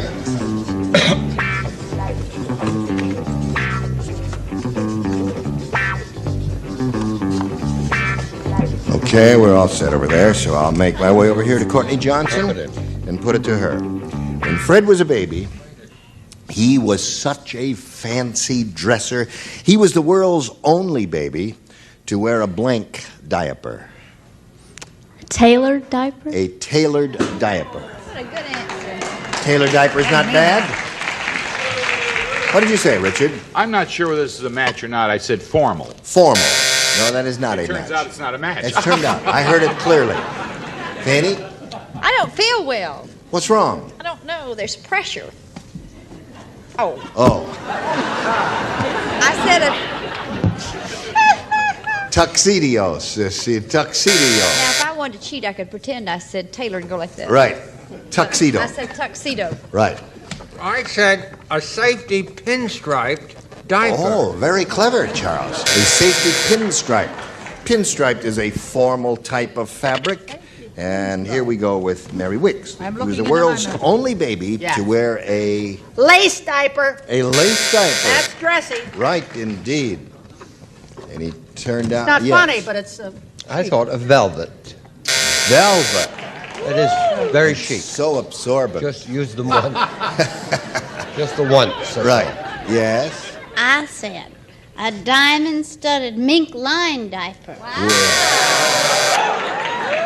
That would chafe the hell out of him. No, not the, Oh, the mink would he- side would be on the inside. The would- diamonds would be on the outside. That kid would walk funny anyway. All right. Now, Terry, are you ready for yours?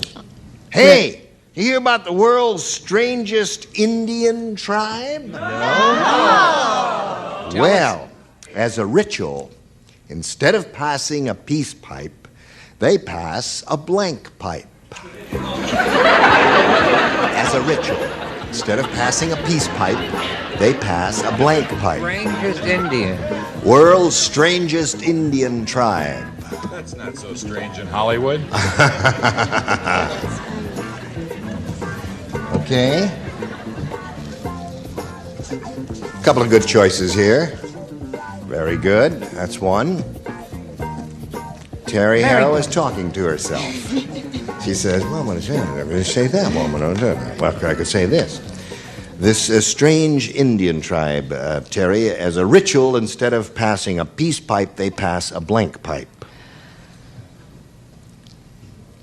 Lead pipe. Lead pipe. All right, that's one possibility.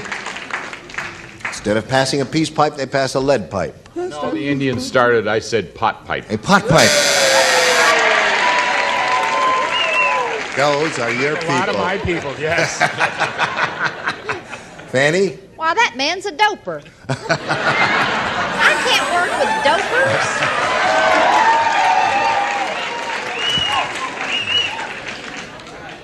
I'll check with you later.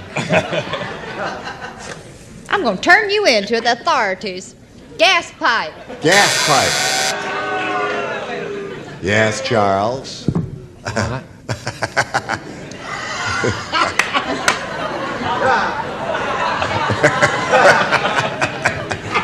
It's a good answer.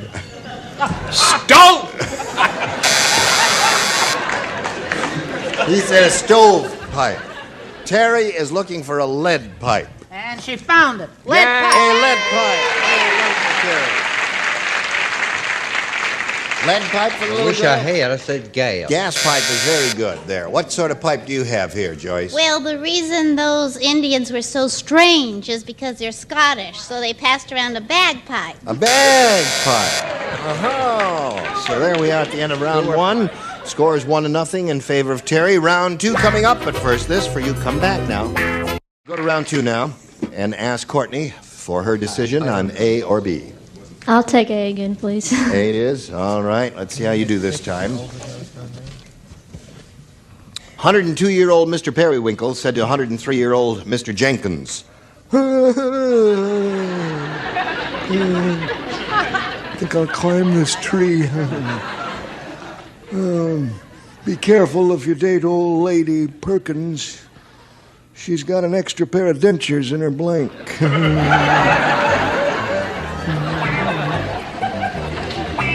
Do you hear me? Could you say it again, please? Be careful if you date old lady Perkins. She's got an extra pair of dentures in her blank. Darling, I am growing old. Silver threads among the gold. There was a lady in Florida said she didn't like you to do that because that's the way she sounded. Really? This morning she told me that. No. I wish she wouldn't imitate me. It's true. What's her? You'll give her name? I don't think I better. All right. All right, Courtney, are you ready? We're not. Yes, we are.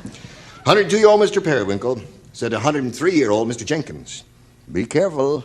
If you date old lady Perkins, she's got an extra pair of dentures in her blank. In her shirt. I'm sorry. Old lady Perkins wears a shirt? Well, I mean, I was...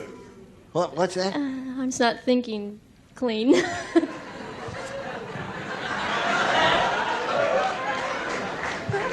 What she's trying to say. Yeah. Old lady Perkins wears an undershirt is what she's telling us. Yeah, they fell out and slipped down through the bra and fell into her pants. Aha! What do you say? I say I just love Houston, Texas. Yes, it is. That's where she's from. Wonderful place. I'm so happy to have a natural redhead on the show. Honey, I thought it was her bra. Her bra. Yeah. Looks good to me. Yes. I was quite simple. Pocketbook. An extra pair of dentures in her pocketbook. That Mary was Wicks, simple, all right. Be careful to date old lady Perkins. She's got an extra pair of dentures in her... Well, I'll tell you now, the shirt is worn bra. Seems to me it's the same thing, sort of. It's bra. up here, sort of. Well, a shirt is not a bra. Or the Richard... Undershirt, you said. The Richard... I'm braless today, yeah. And there you are. Now, you must match What do you mean there you Joyce to stay in the game. Me? She's looking for a shirt. No, that's not I'm sorry. Oh, I said in her drawers. in her drawers, so Terry wins another game. Come on down, Terry.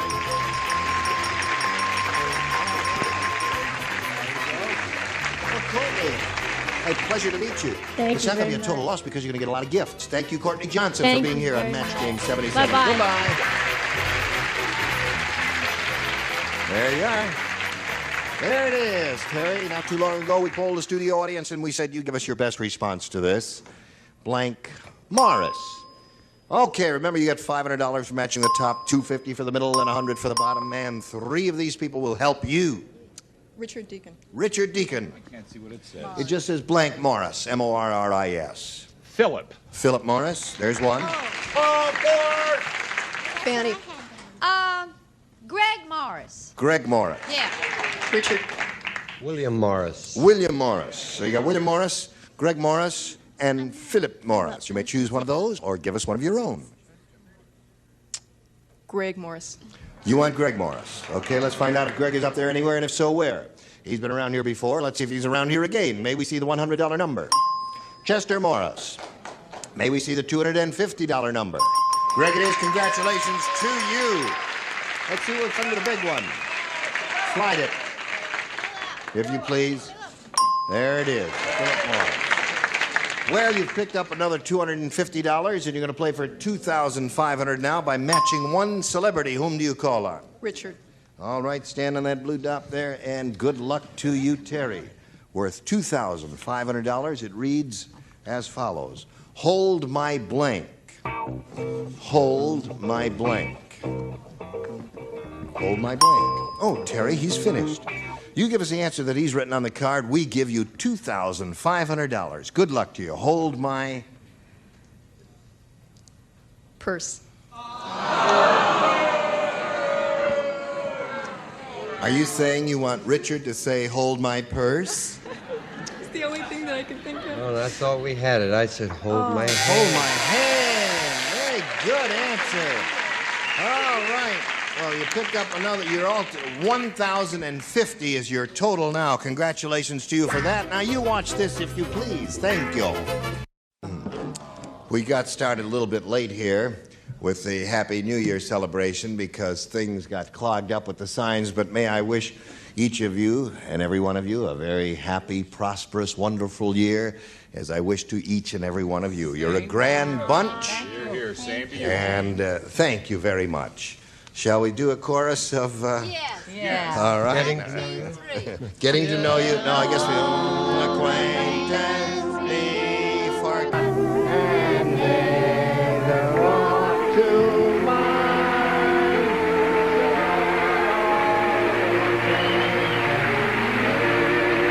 This is Johnny Olsen speaking for Match Game 78, a Mark Brooks and Bill Trotman production.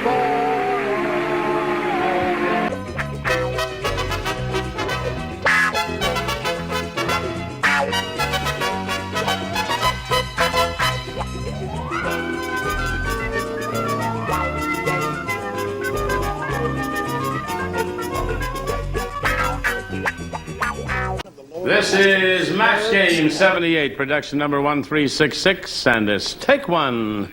Get ready to match the stars from Charlie's Angels, David Doyle, Brett Summers, Charles Jolson Riley, Connie Stevens, Jack Jones, and Betty White, as we play the star-studded Big Money Match Game 78. And now, here's the star of Match Game 78, Gene Rayburn.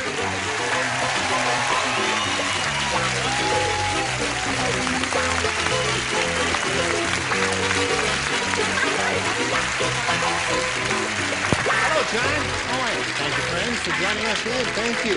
You're going to be glad you came because we got a bunch of beautiful people up here. Hello, hello, hello, hello, hello, hello. Hello. Welcome. I usually kiss people around for the first time. And I'll just give you a hearty handshake, and I'll kiss Betty White instead. Well, what about Connie Stevens? Was she the bride of Frankenstein? Connie This isn't my first time. No, Connie's been here But I before. take all I can get. I'm glad to hear that. What about Brett Summers? She's not chopped liver. Yes, she is. That's beneath you. Okay, here is Lonzina Harkless. Applause, applause, applause.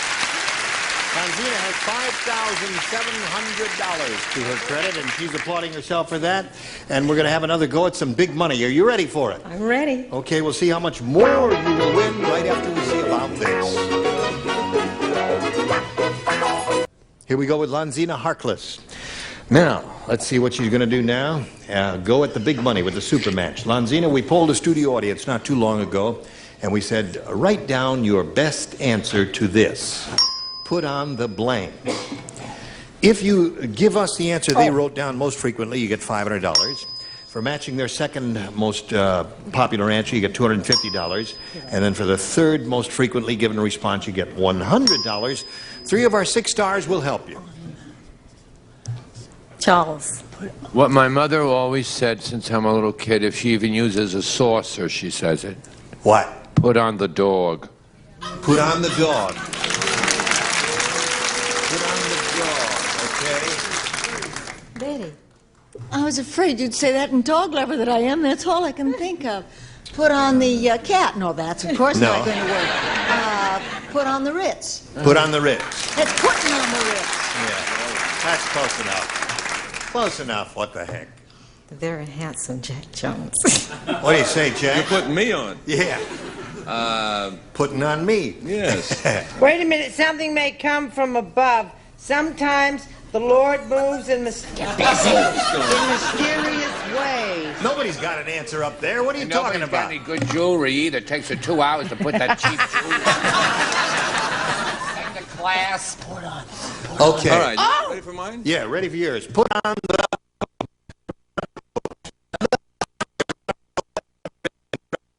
Those are the three they gave you. You can choose one of those or give one of your own.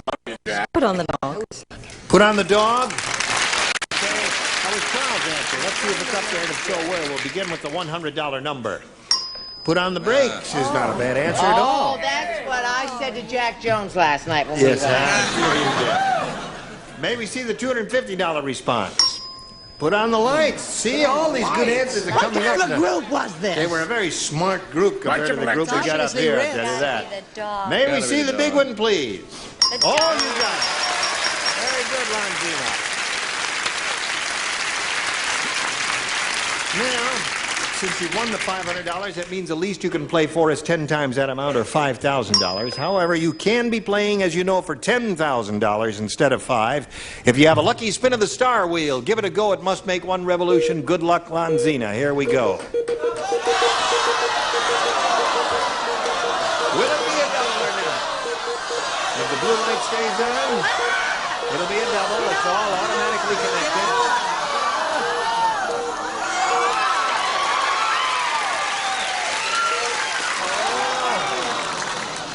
That was a close one.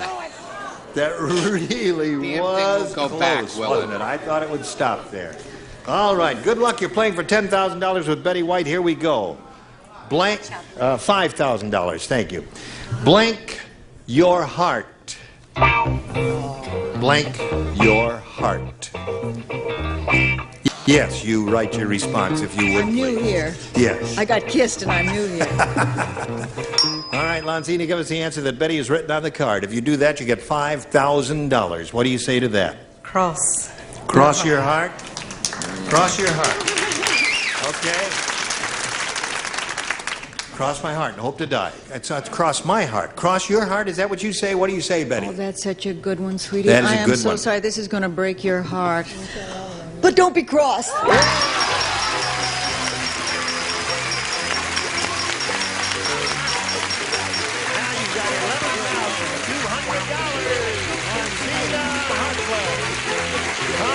she's very happy, and while she's celebrating, we're going to welcome Diane Wallen. Isn't that nice?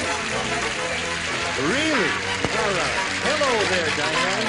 Now, as soon as it stops, there you go. We welcome you. Thank you. Before we start playing the game here, we'd like to find out a little bit about you, where you're from, anything you want to contribute. Okay. I live in America's finest city, San Diego. I enjoy dancing, and right now I'm completing my master's degree in counseling, and I'm also working as a singing telegram messenger. Whom do you counsel? Right now, anybody. Oh, I see. Are you a psychologist? No, it's part of the education field. So I could work in a school or an agency or whatever. What sort of dancing do you do? Disco dancing? Mostly like folk dancing and jazz and some tap. That's interesting. Well, good luck to you here, Thank you. Diane. We'll start this game, ladies, right after we do a little business with America. Okay? Here we go. Round one. Question number one. Diane, you may have A or B. I'll take B, please. B it is for Diane Wallen. Muggsy said, hey, boy, my neighborhood was so tough. When we played hockey, instead of a penalty box, they put you in a blank. That's how tough the neighborhood was. So tough. When we played hockey, instead of a penalty box, they put you in a blank. That's your answer, right, David? You're going to stick with that no matter what. Stick with this no matter what. No matter what. I love it when he That's turns it. red like that. I just love it. He just turns this is pink. You ready, Buster? Yeah. Sure. Muggsy said, my neighborhood was so tough. When we played hockey, instead of a penalty box, they put you in a... Trash can. Trash can is okay.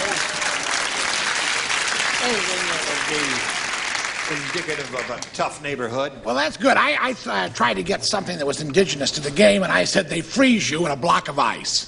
They freeze you in a block of ice. Turn red again, David. He did. Okay, Brett. Listen, I don't mean to knock her answer, but has anyone ever driven through the alleys of Beverly Hills the night before they collect the garbage? It's all full of trash cans. Right. I mean, we can't live without it, can we? No! No? I said a homemade cell with bars and all and everything like that. Like a miniature jail. Yeah. Okay, Chuck. Think about it. You'll like it better if you think about it. Chuck, you said, right? I said Chuck. What do you say, I said Chuck? solitary confinement. Solitary. A splendid answer. Instead of a penalty box, they put you in a what, Connie? Well, you see, you have to come from a tough neighborhood to know these things. A garbage pail. Garbage pail. One for Diane. Many times I hit the garbage pail. Well, I'm in there. Okay, Brother Jack. I feel like it's my first day of a new school here. Crazy kids. Ready? Yep, go. Icebox. All right, they put you on ice. All right, Well, you throw... that's what threw me with the hockey and everything. I was thinking, Hockey, so I something thought they cold. put you Oh, I in see. an ice box. I see, because they had ice to play the hockey I know. on. Gee, All when right, you, let's see what when we you got both from Brett and me at the Lonzina. same time. Oh, God. Wally the wise guy. Yeah. Said to Ugly Edna. Is that your lower lip, or are you eating a blank?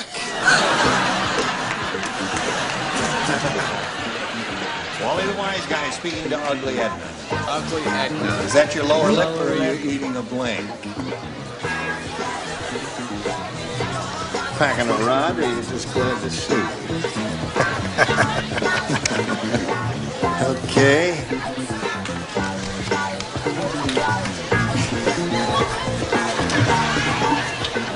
You need some clarification. I'll clarify it for you. What do you need? Oh, exactly. Thank you. Okay. I couldn't. Got it. You're wonderful. Lonzina. She's unbelievable. Wally the wise guy said to Ugly Edna, You still is that your lower lip, or are you eating a blank? A pizza. A pizza. Pizza, eh? I mean, all but the edge of the pizza pie would be sticking out. It would look like a No, it's very good. bandy. It's a very good answer. I had been pitched into the world of sports with the hockey question. I remained there with my frisbee. A frisbee. Yeah. Okay. I think that's good. I was trying. You don't have to turn red. That's a good answer. Oh, thank you. Right. I was trying to I'll think. get you. I was trying to think of a fruit. Now, what is that fruit that looks like you know that? So many. There.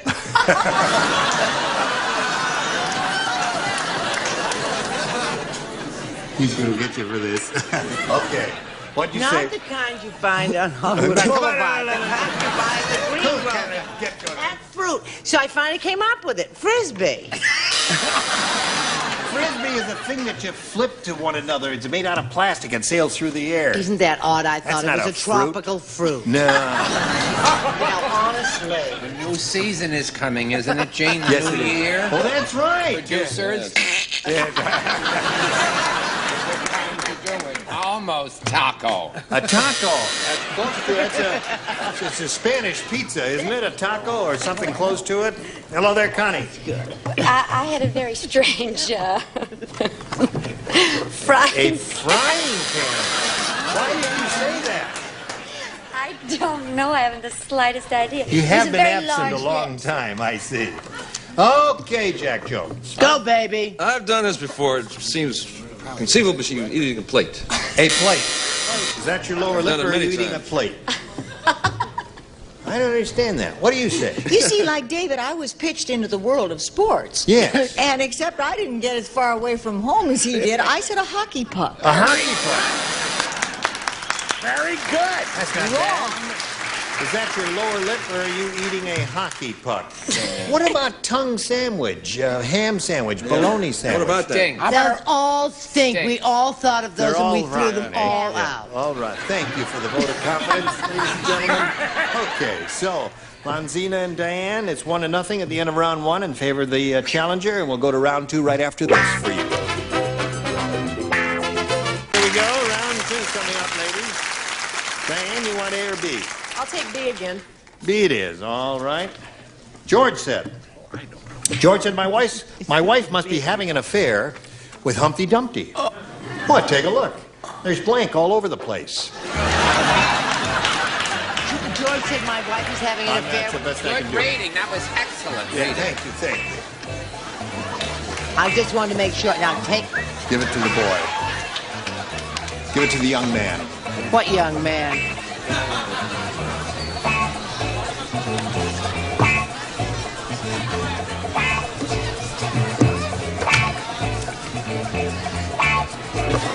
All right. Okay. Now, since you matched in the first round, you don't have to play this round. That's why it says don't right there. You must learn to obey orders, or you will have to come to my dressing room for overnight. Sure. Okay, Diane, George said my wife must be having an affair with Humpty Dumpty. Take a look. There's blank all over the place. Egg? There's egg all over the place. Right. You've heard of the phrase, egg on your face?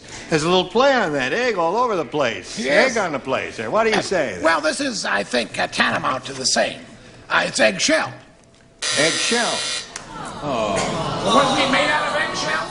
Yes, he was. That was I part of thought it. there was no one of the egg. components. What? I thought there was egg involved. no egg involved. When he fell, Humpty Dumpty said, I have children. That's why I know all these wonderful things. Mary, Mary, cry contrary, all that. Yeah. Humpty Dumpty sat on a wall. Humpty Dumpty had a great fall. All the king's men, all the king's men couldn't put Humpty Dumpty back together again. Yeah. Eggshell. Would you rehearse it a little more? Eggshell. I'm sorry. Well, egg would have done it for her, but eggshells do not. I thought your children were born before the story was written. Shell. Well, we don't get no eggs so far. Connie, show us your... Oh, not you. I had it. Oh, you had it. But you don't play. What have you got, Jack? Well, if David's didn't work, I guess mine won't either. But Yeah, we have to look I at say it that anyway. This should work. Yolk? Yolk. Yeah. Good. Just yoking around. Right. What do you say? Hey, Connie, can I borrow yours? How about if we do it this way? Okay. So there's 2 for her, and now let's see what Lonzina does with her second round question, which reads, the politician said, if I'm elected, I'll give the little man what he really needs. A blank. If I'm elected, I'll give the little man what he really needs. A blank. A blank. A blank. Give the little man, little man. The little man. Those are the operative words. Do you all understand the operative words? I'll give the little man what he really needs. Oh, I got it. I thought they were what he.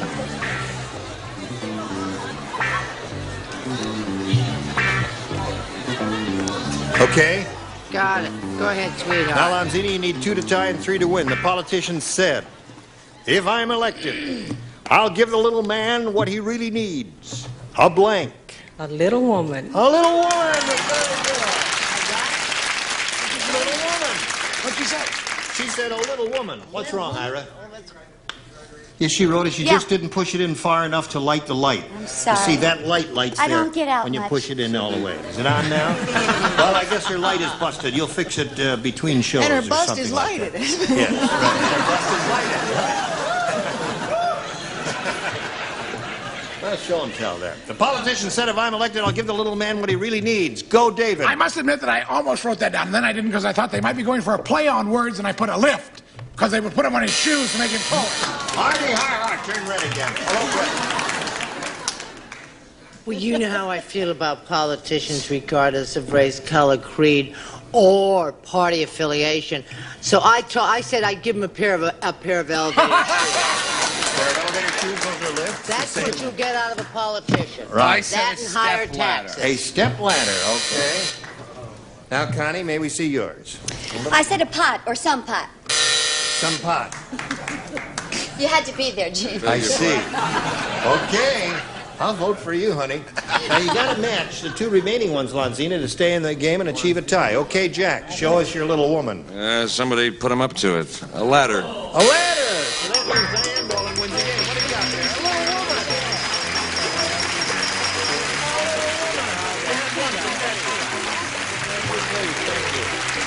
Lonzina is leading here. She's got $11,200. Thank you for being with us. Goodbye. Let's spin her off, spin a commercial for you, and come back and see how much money Diane will win. I know you. All right, now wait a minute. I Now know she's going to ruin it. she is good. Once more, Charles Nelson Riley has gotten me to make a fool of myself on network This television. just came from all of us to you. Oh. It's you've heard of the changing of the guard? Yes. This is the famous moment in our show where we change our sign to make way for match game 79.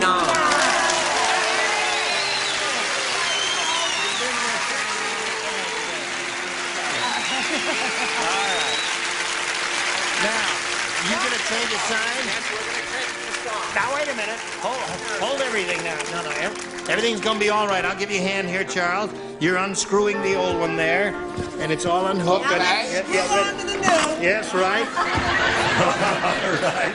There it is. A happy and healthy New Year to Thank you. everybody. Happy New and Year. Thanks for watching. Yeah.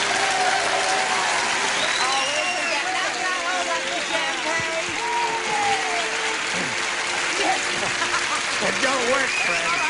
It don't work. Is that it? You got it plugged in now. Is it on? Is it on? Turn it on!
time for the match game. Hollywood Squares, Hour with Gallagher.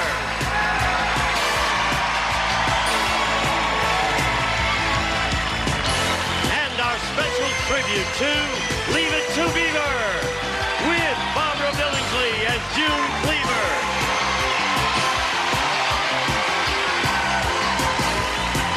Richard Deacon as Mr. Rutherford.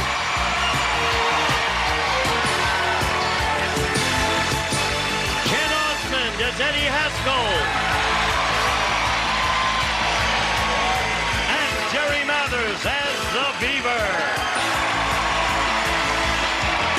And the stars of the match game, Hollywood Squares Hour, Gene Rayburn and John Bowman.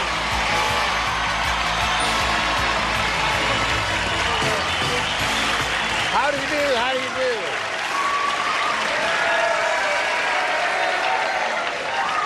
Okay.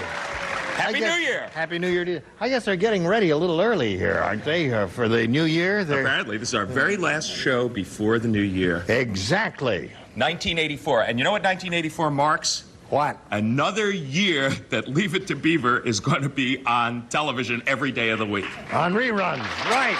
All right, let's Since get it now. 1957. Hello, gang. Yay. Here we go. Here they are, the Beaver cast and Gallagher. Are you starting the festivities early? We have our balloons. Yes, I just feel so festive. I just couldn't wait. A little hydrogen? No, this is helium. Helium. I had to get off hydrogen. It was making me sick. You want a hit? Okay. 1, 2, 3, 4, 5, 6, 7. Say, gosh, Wally, you talk funny. Gosh, Wally, you talk funny. That's That's right. All right, let's greet our two players here, Mark King and Sherry Tash. Okay, let's get acquainted. Mark, tell us about you, please. I'm a salesman from Ahwatukee, Arizona, and... Never heard of that place. Ahwatukee? It's just south of Phoenix. Okay. About 7 miles. All right. And I'm basically here on a dare from my wife. Your what? I'm here on a dare from my wife. No kidding. Yeah. She said, I dare you to go to Los Angeles, try and get on a game show? Yeah. And you did? Yeah. Where, is she here? No, she's home with the baby. All right. All right, Mark. Dare you to do that, too?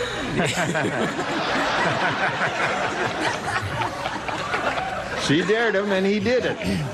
Okay, Sherry, how are you? I'm fine, thank you. I'm not here on a dare. I live in Malibu. I have a beautiful 7-year-old daughter named Danielle. Yeah. I work as an actress, and I also have my own aerobics business in Malibu. No kidding. Yeah. You must be in great shape. Well, I try.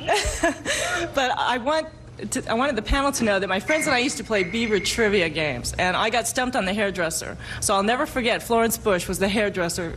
That was the one. Right. Correct? Right. Right. You do remember. Malibu. Bush is a good name for a hairdresser. All right. Good luck to both of you. Let's begin the match game. You'll have 3 chances to match as many of our stars as you can. The one who's done that most often will be the winner. Go on to challenge our returning champion on Hollywood Squares for a chance to win up to $30,000. All right, Mark, you won the toss. You go first. Do you want A or B? Let's go with A. All right, we'll go with A. And V will begin. Here we go. The restaurant owner said, I'll never let Fat Freddy have my all-you-can-eat special again. Well, first he ate all my food, then he ate my blank.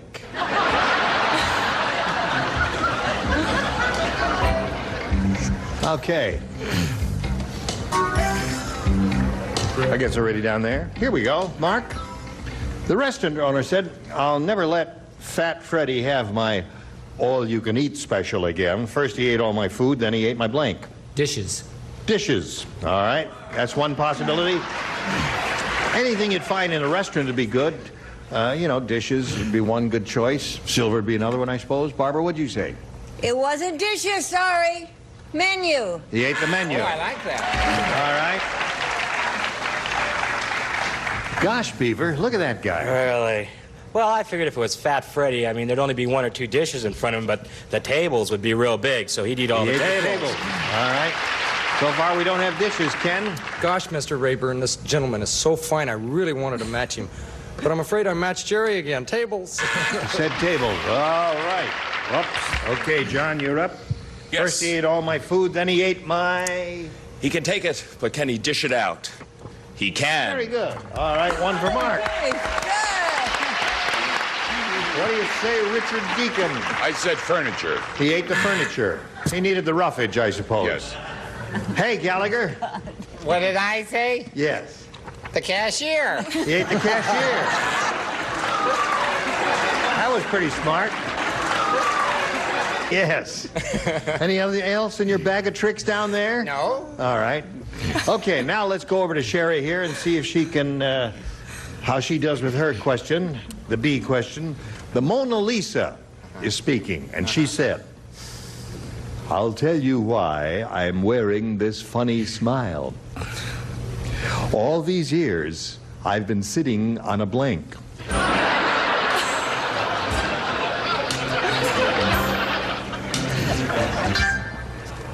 I have the definitive answer, I believe. You have the definitive answer. We'll find out in a moment or so. All right, Sherry, we're about ready for you. The Mona Lisa said, I'll tell you why I'm wearing this funny smile. All these years, I've been sitting on a blank. I don't think I can say what I'm really thinking, so I will go with whoopee cushion. Whoopee cushion. That's funny. That would make her smile in a bemused way, wouldn't it, Barbara? Made me smile, but I didn't have it. What'd you say? Feather. Feather is her answer. Sorry. All right, Beaver, what do you say? I thought if she was sitting there and she had to sit on a pin all day, she might have a funny smile. Yes. Pain. I think that would create more pain than a smile, don't you, Ken? Well, actually, I was thinking of what she said, and I decided I better not write it either. So I went with tack. A tack. All right. A tack. The The audience little is lady ready to is a tack, yeah. looking for a whoopee cushion. Well, you know, I'm ashamed of this contestant. I mean, my 3.5-year-old daughter sits on a whoopee cushion and thinks that that's funny, you know, and that's kind of the mentality that's involved in this kind of thing. Don't get emotional, John. So I said whoopee cushion.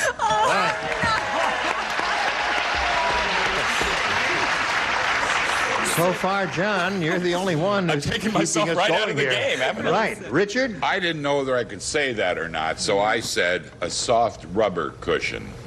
Would that wait a minute. Cushion. Was it happy? Was it up? Whoopee! They gave it to That's a whoopee cushion. Sure. All right. Well, if you really had it in mind, you should have said a soft rubber cushion that would make a funny sound when you sat on it. You can't write all that on that card. Yeah. No, they didn't buy it. Oh, you got a buzz on that and not a gong. Oh, well, that's very disappointing. Yeah. Yes. All right. Thank you. Boy, Gallagher? I've just got class. Nobody else does, that's all. Here, here. So you think you have class. Did you write down a French word on your card? I'm not bilingual. I'm just class. Well, I'm bilingual. I wrote down she was smiling because she sat on the paint palette. Ah, on the paint palette. Okay. So there we have round one. Each of you has matched one of the stars, so the score is 1-1. A tie will go to round two right after this. Here we go to round two. Now, since the score is tied and he went first last time, Sherry will ask you to go first this time. I'll take A. You want A? That's it. You got it. Easy. Dave said, my wife's face could launch 1,000 ships. Unfortunately, her blank could sink them. All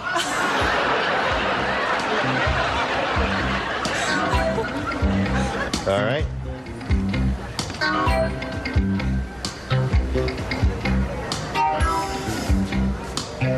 Okay, Barbara? Yeah, wait, woo, okay. All right. Sherry? Got it. Dave said my wife's face could launch 1,000 ships. Unfortunately, her blank could sink them. This time I have a French answer. Tush. Her tush. Oh, good French. She's a little heavy there, was she? She said she was a little heavy in the tush, and therefore that's why she said that. Barbara? I started to say hips, but I didn't. I said body. Her body could sink them. All right, Jerry, what have you got? Well, that was a real toss-up. I said it was probably weight, but I put body. All right, you have two of those. Ken, another body for you? She should have known that Gallagher's the only bilingual one in here. Body. No French. Right. So what you're saying is when we get to Gallagher, he's going to say tush, huh? Right. All right, Richard, we're up to you. I was thinking of, I said buns to begin with, and I changed it to body. Ah, too bad that would have been a match. Yeah. All right, you're getting close, though, Sherry.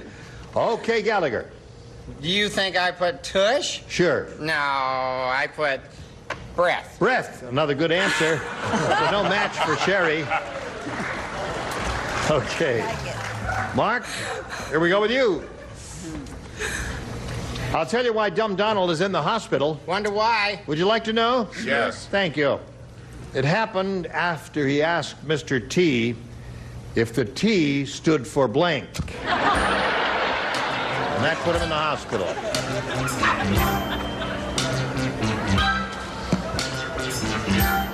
Here we go, Richard. Okay. I'll tell you why Dumb Donald is in the hospital, Mark. It happened after he asked Mr. T if the T stood for blank. Mr. Terrific?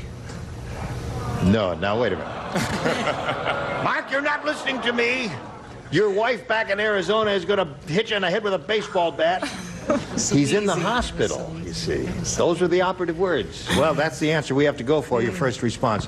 Mr. Terrific, it's not going to match anybody here, and I bet $1,000 on that right now. But we'll canvass you anyway. Barbara? I think that's a terrific answer. Tootsie. Tootsie. Well.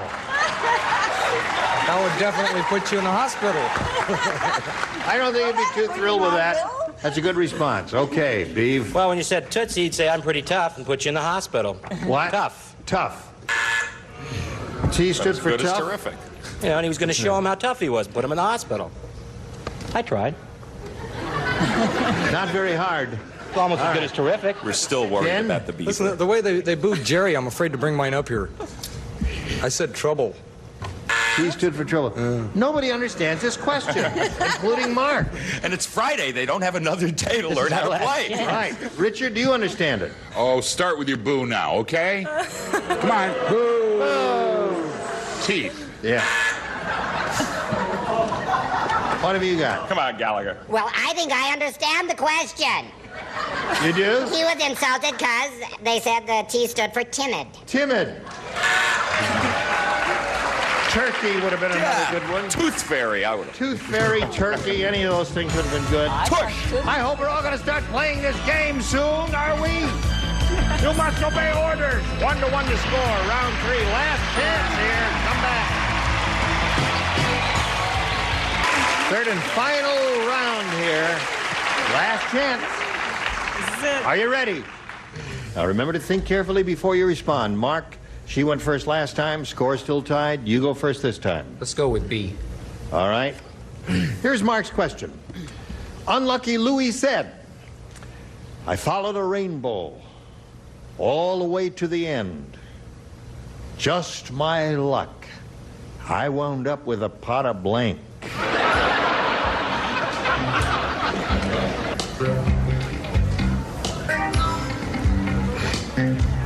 Ready, Mark? Unlucky Louis said, I followed a rainbow all the way to the end. Just my luck. I wound up with a pot of blank. Pennies. Pennies? Instead of gold, pennies? Instead of gold, you say pennies. Thought about that real hard, didn't you? I dare you to change your answer. Can't be done. You better change it if it's going to match mine. You'll be visiting your wife soon. Yes. Maybe she should have dared him to go on The Price is Right. Unless we end up with a tie here and have to have a dumb-off between the two of them. Okay. All right, Barbara. I put manure. Wow. Manure. Mom put manure? Yep, Mom put manure. I was much closer than that. I figured gold, and the alchemists, they always took lead and changed it into gold. Out of lead. All right, that's okay. Lead, manure, all right. Ken? Gee, Mrs. Cleaver, I'm ashamed of you writing something like that. But I said manure, too. You did. All right. Richard, what have you got? Whatever she says, I say, manure. Okay. That shows a lot of class, Richard, really. Well, I think I understood that question. They wanted to know what does lie at the end of the rainbow. Don't explain it to me, explain it to them. Melted crayons. Melted crayon. A wonderful answer, Gallagher. I hate him. Not likely to match anyone other than another Gallagher. Well, Sherry, here's the way it is. This is the last round, last chance. 1-1 the tie. You need 1 to win. That's all. Could we make it any easier? You got it. How about match blank? That's right. That's right. The name of the show is Match Blank. What is a TV show yet? Okay. Right. Well, who's buried in Grant's tomb? Right, I know. That's a trick one. Harry said, Harry? I went to a wedding where the bride was so ugly, the groom... Rather timid, aren't you? I had One that more answer. chance for you. Harry said, I went to a wedding where the bride was so ugly... Little rehearsal doesn't hurt, does it? No, it doesn't. Wouldn't hurt us. Yeah, right. The groom didn't say, I do. He said, I blank. Went to a wedding where the bride was so ugly the groom didn't say I do. He said I blank. There you go. You mean I got one you like? Yeah, I do indeed. Ready, Sherry? I'm ready. You have one already. Good. Well, they're ready here, so let's go. All right. Went to a wedding where the bride was so ugly the groom didn't say I do. He said I. I don't. I don't. It's about as close to match blank as we could get. Right. Barbara? Is this the same I won't? I won't? No. No. No, it's the same idea, but we got to give you a little more exactly. Well, I said I will not. I will not. Okay. Pretty Ken? hard on. These people are all going to find out where my mind runs. I have to. I have to.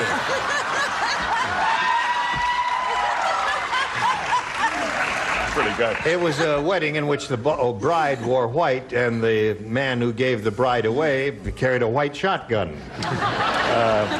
Anyway, we're getting close to the dumb-off, aren't we? Okay, Richard. Well, you're going to hate it, but I said I don't. All right, that wins the game. What do you have, Jonathan? I do. Come on down. Yay! I'll be with you in a moment. Mark, it was a pleasure to meet you. We'll send some gifts your way from the match game. Mark King, ladies and gentlemen. There he goes. Well, congratulations to you. Time now to switch to Hollywood Squares. We're going to bring on 3 more celebrities. The rest of the set just came in. John Bauman and I will switch places here.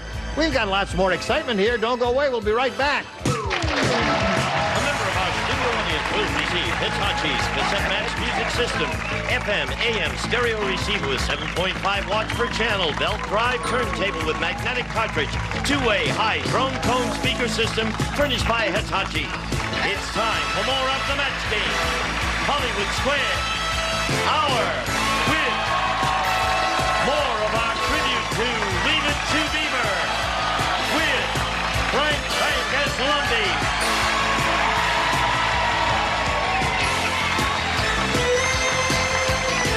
Jerry Weil as Judy.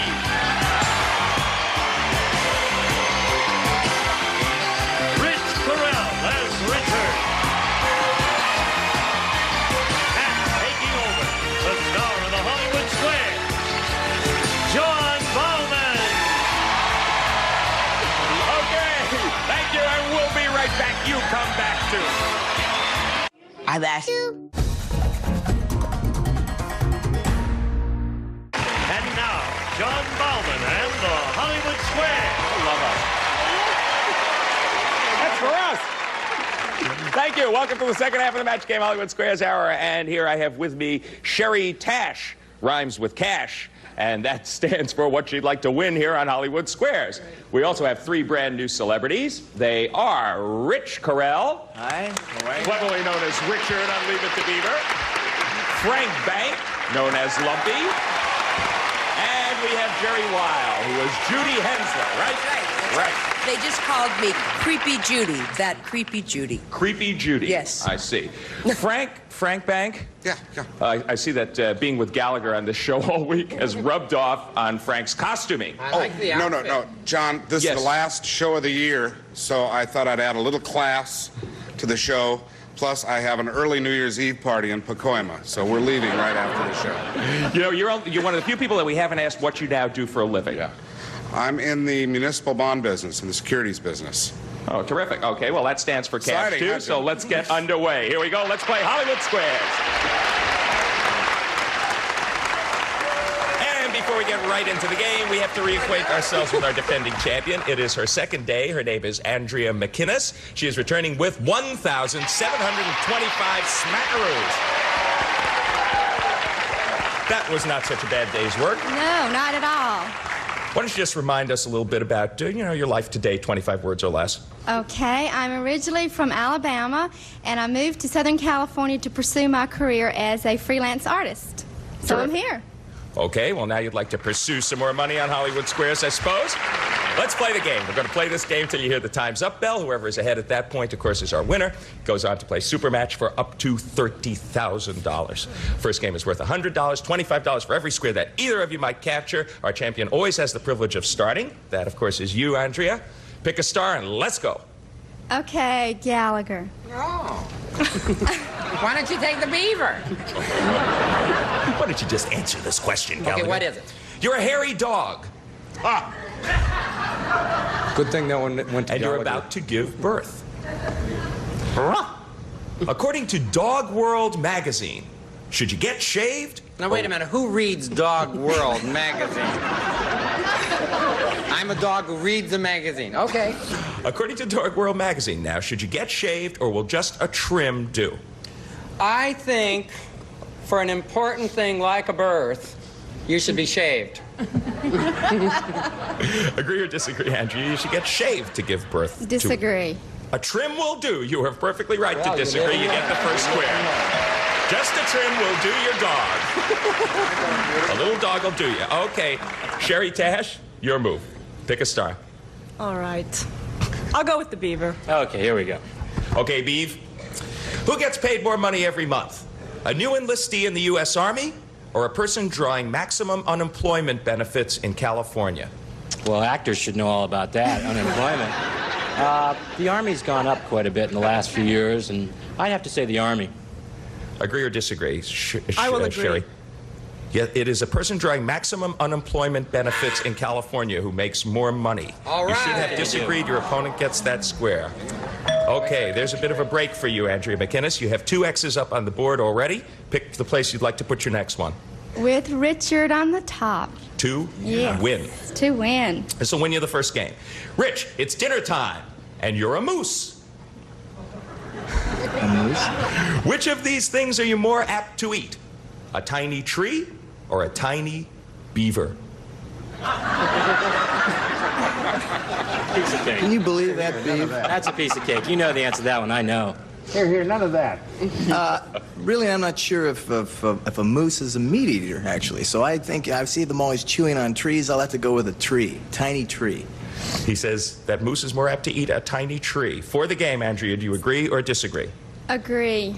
A tiny tree it is. You were right to agree. You get the square. You win the game. A clean sweep in the first game. 3 X's in a row and $175 for you. But there's still plenty of time. We're going to be right back to play a $200 game after these messages. You be sure to come back to. Stay tuned for more of the match game, Hollywood Squares Hour.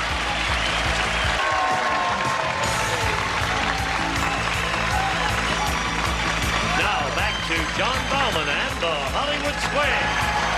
Thank you, Gene Wood. And our next game will be worth $200 plus $25 for every square you captured. Last game was won by Andrea. That means that Sherry gets to start this one. Pick a star. All right. I'll start with Beaver. Okay. Maybe a little better this Good time. place to go. Jerry Mathers. You've had a big fight with your boss. You're very angry. To get rid of your anger, Jerry, should you punch yourself in the stomach? Or fantasize that your boss's pants are falling down? Well, let's see now. I think probably, if punching yourself in the stomach wouldn't really do much for yourself. You might take out a little of your anger. I think if you fantasize that his pants were falling down, it'd relieve a lot of your tension, make him look foolish in your mind. So I'd have to go with that. Agree or disagree, Sherry? I will agree. You should fantasize that his pants are falling down. You're right to agree, and you get the first square in this game. $25 as well. That gets you on the board. Okay, Andrea, pick a star. Okay, Richard. Rich Carell. Yes, ma'am. Which runs faster, Rich? An elephant or the water out of your average faucet? An elephant or the water out of your average faucet? Be careful. Yeah, I got to be careful with that one. Okay. I would say that, well, actually, people don't know, but elephants are fast. Really fast when they're mad, especially. I'll have to go with an elephant. I think an elephant goes fast. He says an elephant runs faster than water out of your faucet. Andrea, agree or disagree? Disagree. An elephant it is. You should have agreed with Rich. Your opponent gets that square. Okay, an elephant runs 18 miles an hour. Pretty fast. A faucet runs less than 1 mile per hour. That is a break for you, Sherry. You were playing O. Pick the place where you'd like to put your next one. I'm going to go with Gallagher to win. All right. Okay. A courageous woman. Gallagher. Fantasize their pants are falling down. In French, right? Yeah. Who's older, Gallagher? The Planters Peanut symbol, Mr. Peanut. Okay. Or Jimmy Carter? You remember the Planters Peanut symbol is very old. I've seen it in some old things, and he's still around. For the game, Sherry Tash, agree or disagree that the Planters Peanut symbol is older than Jimmy Carter? I agree. Mr. Peanut it is. You are right to agree. You get the square. You win the game. And you forge into the lead. I might add, it's only by about 8 years. The Mr. Peanut's only 8 years older than Jimmy Carter. Oh, well, 275 for you, Sherry. 175 for you, Andrea. But there's still plenty of time. We're going to clear the board and move right on to the next game. This one is worth $300, and the last one was won by Sherry. That means Andrea gets to start. Pick a star. Okay, let's go with June. June Cleaver, a.k.a. Barbara Billingsley. You've just bought a can of cling peaches and heavy syrup. According to government standards, how many of the peaches are allowed to have worms in them? None or 3%? Well, I don't think we have 3%. I think we have to say none. I agree. 3% is the correct answer. You should have disagreed with Mrs. Cleaver, and your opponent gets the first square. They're allowed to have 3% in a can of cling. Well, I'm a little worried about cling peaches, Mrs. Cleaver. Okay. Let's get another government. We're a little worried about those. Sherry, your turn. Pick a star. Richard. Richard. Hello? When you pass away, you want to be buried next to your dead dog. Does Dear Abby say this is okay? Or do you need counseling? Well, I mean, you know how a lot of people get attached to animals. I don't think anybody who wants to be buried by their dog needs counseling. I say that she says, no, it's normal, it's okay. It's okay to be buried next to your dead dog. Agree or disagree, Sherry? I'll agree. It's okay to be buried next to your dead dog. You are right to agree, and you got 2 O's up there. Andrea McInnes is our defending champ in a bit of trouble. She's got 2 O's. You are playing X. Pick a star. Okay, Jean to block. You missed this one. Another game is won by Sherry. Jean Rayburn. Yep. Before visiting an art exhibit on her trip to the Orient, First Lady Nancy Reagan told reporters that they had to wear something. Was it red, white, and blue clothes or clean socks without holes? I'm surprised you asked that question. Because it was such a well-publicized story. You know, she being the First Lady, it made headlines. I read it in the New York Times. She said, everyone must wear clean socks with no holes. No signs of having been darned either. Agree or disagree, Andrea? To block. Can you repeat that one more time? Yes, it was an art exhibit, trip to an art exhibit in the Orient, and Nancy Reagan told reporters they had to wear something. Choices were red, white, and blue clothes, and Jean says, no, it wasn't that. It was clean socks without holes. I agree with Jean. Clean socks without holes it is. You were right to agree. You get the square, and you do block. Because they had to take their shoes off. Naturally, it was in the Orient, and she didn't want them to be embarrassed. Okay, we're going to be back to complete what has become a pretty close and pretty exciting game right after these messages. You know, before we get right back into the game, in this last commercial break, this is truly a mother to the end. June Cleaver, Barbara Billingsley, Beaver's mother, called me over and she said, John, did you really think that you can have 3% worms in those peaches? And yes, we have researched that, and it is absolutely true. That's true, Mom. I mean it, I mean it, I mean it. You don't need okay. that much. Sherry, it's your move. Pick a star where you'd like to put an O. Okay, Beaver, let's go again. Okay, here we go. The Beav. Which takes longer? A beaver making love or boiling an egg until it's hard? Well, yeah. I thought it was a beaver till it was hard. But, no. I would say probably a beaver. A beaver making love. would take longer than the egg. Agree or disagree, Sherry? I'll disagree. Boiling an egg until it's hard takes longer. You were right to disagree. This might shock you, Beav. This might shock you. I'm ready Beaver for it. takes about a minute. Jerry, can you substantiate that? Okay, Andrea. Quick as a beaver. You are playing X. Pick a star for me. Okay, Eddie, let's go to block. Eddie Haskell or Ken Osmond. You're wearing a suit made entirely of Kevlar. While you have it on, it will help prevent something. Will it prevent you from sweating or from being shot? You're talking to the right man, because I happen to know exactly what Kevlar is. It's bulletproofing. That's what police vests are made out of. So he says it will prevent you from being shot. This is to block. So if you miss this one, Sherry will take another game. Agree or disagree, Andrea? I'm going to have to agree with the policeman. It'll prevent you from being shot. The policeman got the right question. You were right to agree, and you do block. Okay, it's really getting interesting now.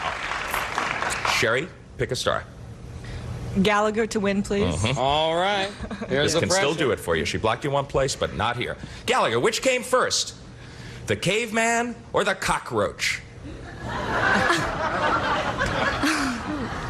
Well, this is an interesting question, because if you don't have any cavemen, then you don't have any corners for the cockroaches to hide in. I'm going to say the cockroach, a very ancient animal, older than the dinosaurs. For the game, at a pretty big lead. Agree or disagree, the cockroach came before the caveman, Sherry? I will agree. The cockroach came before the caveman. You're right to agree. You win the game. 3 in a row diagonally. Well done, and a pretty sizable lead. 675, but 225 for Andrea. You're still in it, because we're going to clear the board and move right on to the next game, worth $400. Andrea, you get to start this one. Pick a star. Okay, let's go in the middle with Beaver. Okay, Beav. According to a 17 magazine poll, do the majority of teenage girls today approve or disapprove of sex before marriage? I would think that they would disapprove it from 17 magazine. It says they disapprove of sex before marriage. Majority of teenage girls, Andrea. Agree. They approve of sex before marriage. You should have disagreed with that, Beaver, and your opponent gets the square. Okay, Sherry, you're off to a good start. Pick a star. Where'd you like to put an O? Judy, please. Jerry Weil. Yes. Your married lover just died. According to Ann Landers, should you stay away from the funeral, or is it okay to attend as long as you're quiet? As long as I don't say anything. I don't think you should go. I would stay away from the funeral. Okay, she says, yes, it's according to Ann Landers. Now, it's your married lover who's just died. The question is, should you stay away from the funeral, or is it okay to attend as long as you're quiet? She said you should stay away. I'll disagree. You can attend as long as you're quiet. You are very smart to disagree, and you get the square. That is good playing. But she sounded like she knew. I believe her. Okay, Andrea, now you could be really on the ropes. Pick a star for your ex. Okay, we've got to go with Jean to block. You sure do. Gene. Yes. In Africa, what animal kills more human beings than any other? Is it the lion, the crocodile, or the mosquito? Man, the animal kills more animals than any other. Truth. Yes. Unfortunately, no. Not one of the not choices. Yeah. It's the mosquito? Yes, the lion and the crocodile. Mosquito, lions, and crocodiles. Well, it's incongruous, I know, but it must be the mosquito. Yes. Agree or disagree that it's the mosquito that kills more human beings than these others? I would have to agree. I mean, it sounds crazy, but I agree. It sounds a little too crazy because it's the crocodile. You should have disagreed. Your opponent gets the square and wins another game. 3 in a row that time. 3 O's up there, and that bell means the time is up with $1,150. Our new champion, Sherry Tash. Congratulations, Sherry. You've done good. Go right over there with your escort, Gene Rayburn. He's going to get you ready for your shot at the big money. Don't let him get you too ready, though, okay?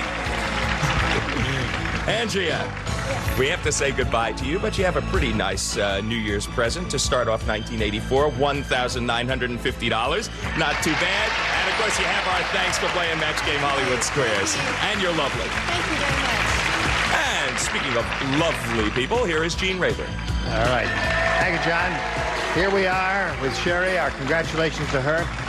She'll be back in a moment or so, and so will our 9 celebrities. She's going to try for the really big, big money right after this.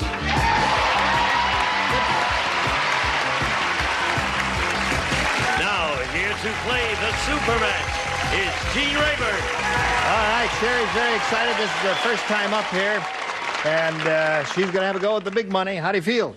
Terrific. Good. It's a super match where she can win up to $30,000. Let's have a go at it, Sherry. We polled a recent studio audience, and we said, please write down your best answer to this. Blank Moore. The top answer is worth $1,000. Next one, $500. Bottom one, $250. Now, any 3 of our 9 stars can offer suggestions here to fill in that blank, to give you a little assistance. Whom do you want to call on? Lumpy.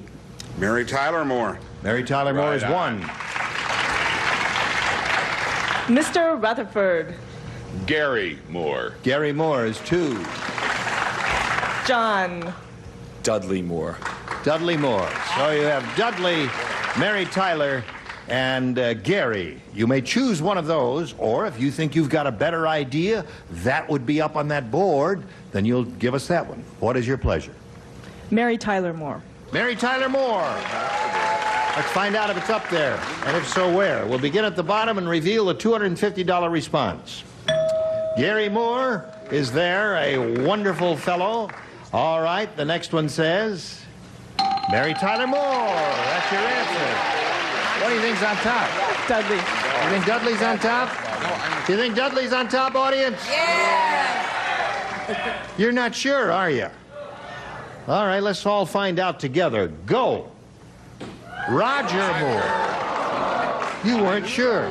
Roger? 007. 007, Richard. Bond. James Yes, Bond. Roger Moore.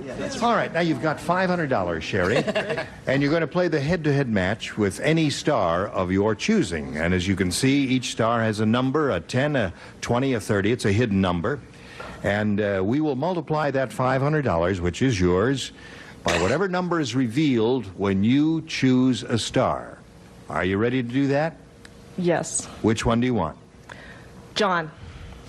All right, John Bauman, she's chosen you. Would you grab the tab, please, and reveal your hidden number? A 20, good. That means you're playing for $10,000. All right, Sherry. So Dudley's going to be heartbroken. $10,000. Here we go, John. Friday blank. Friday blank.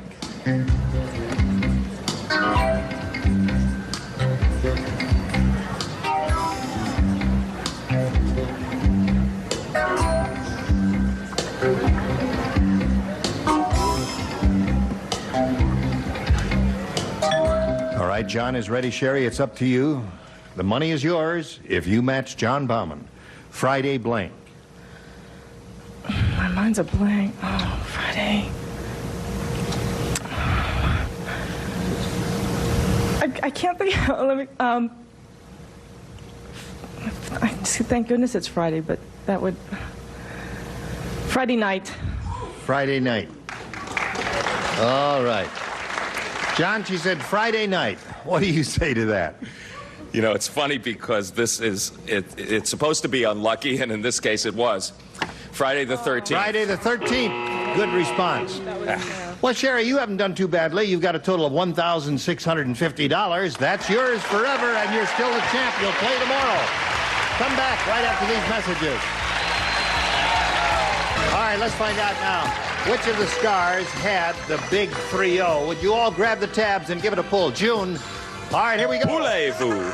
Judy had it up in there, the corner. The big 3-0. Gallagher had the definitive answer, he said, to Friday blank. Well, I have the 12th. Is that Friday the 12th. Friday the 12th. Yeah. Very good, Gallagher. Hey, listen, Gallagher, you were okay. Well, it's New Year. It's New Year's. Happy New Year. Thank you all. Thank you all for coming. Leave it to Beaver. Let's hear it. So long, Bees. So long, Rick. Humpty. Thank you for bringing back some wonderful memories. Mr. Rutherford wants some of your hair. All of it. Gallagher can use some, too. Happy New Year to you. Happy New Year to you. And It's been a pleasure. You started it off correctly. And many, many more on this show. Thank you. Happy New Year, all. Gene Rayburn here inviting you to join us next time. And John Bowman saying goodbye for Match Game Hollywood Squares. See you next year. A member of our studio audience will receive a 19-inch color TV, keyboard control, electronic tune, 3 automatic color systems, and automatic light sensor, furnished by Montgomery Ward.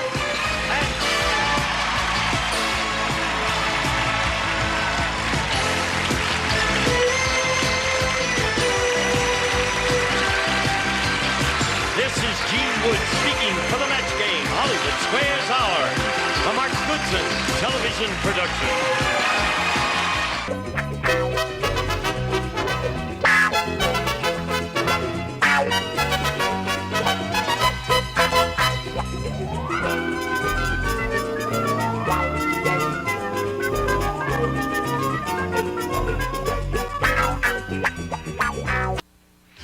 Get ready to match the stars from Comic Strip Live. Bruce Bones from Mama's Family. Vicki Lawrence Schultz. Comedian Brad Garrett. From the Hogan Family. Edie McClure. From You Take the Kids, Roger E. Mosley. And comedian Pat Music, as we play the all-new star-studded Match Game. And here's the star of Match Game, Ross Schaefer.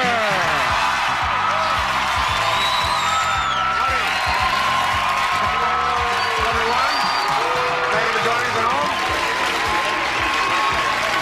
Thank you, Gene. Okay. Oh, we're all feeling so festive. Oh, it just is a festive mood. Everyone's shiny today. 99 bottles of beer on the wall. Now, we must tell you at home that Charles Nelson Riley is on vacation again this week. He'll be back, of course, next Can week. we all wish him Happy New Year? Yes. Well, Happy New Year, Charles! I love you. Wait a second, Ross. Wait a minute. Wait, I guess Brad is channeling. Wait, Charles is trying to channel through my body right now. Wait a minute, wait. Hello, everybody.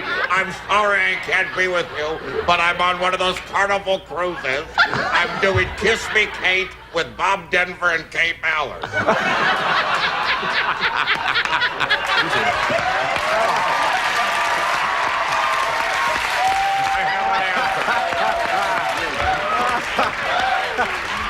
That's wonderful. That's wonderful. Sounds good for me, too. That's wonderful. Hello, Tammy. How are you?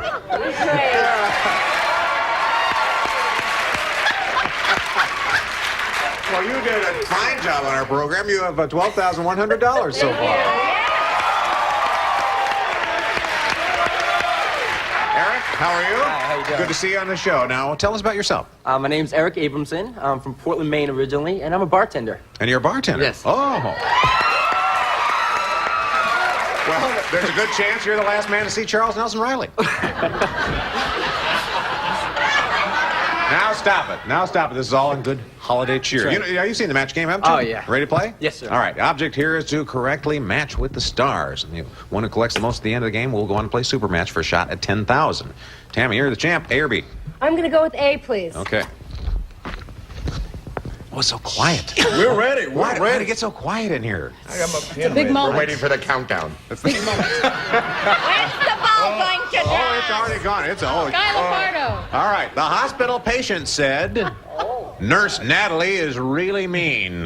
How mean is she? Before she gave me my blank, she put it in the freezer.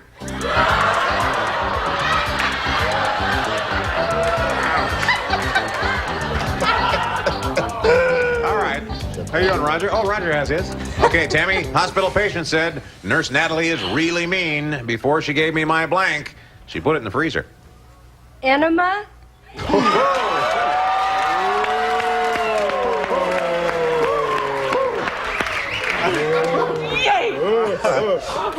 Oh, my. That'd wake you up for surgery, wouldn't it? All right, Bruce. I gotta say one thing, because Brad's the impressionist here. Oh, no. I only do one impression. You do an impression? One impression. This is an algae eater.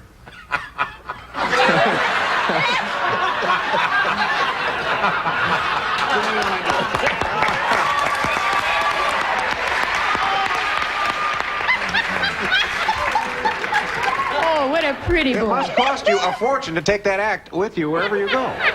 Now you can do it on a window of any club, Ross. Okay. Follow me. Watch me do my impression. All right, Bruce. Gets in. Well, I figured... Give me my blank. My thermometer. Thermometer is a good answer, but not a match. It's a good match. Vicky? That's not, this is mean. I mean, that is mean. The Anna. Is that how it's spelled? I don't know how What it's are you spelled. telling me that I spelled it No, I'm not. incorrectly? I've never Miss had to... Spelling Bee champ from the 6th grade? Oh, well, then you know how to spell. Testy is. Don't put up with it. I don't know where you went to school, but I think enema would stump just about any 6th grader. I don't know about that. All right, Brad, what'd you have? I said bedpan. Bedpan.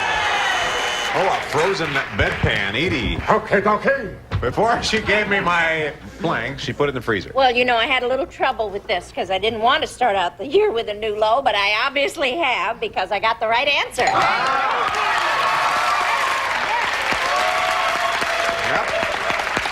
right, Roger. Okay, I want to go on record as not only being in there with the women, but to also have spelt it correctly. Yes! Oh my. Is that right? It's not spelled correct? No. Oh, no, he doesn't know how to spell. That says anema. No, he's not even a judge. Anema.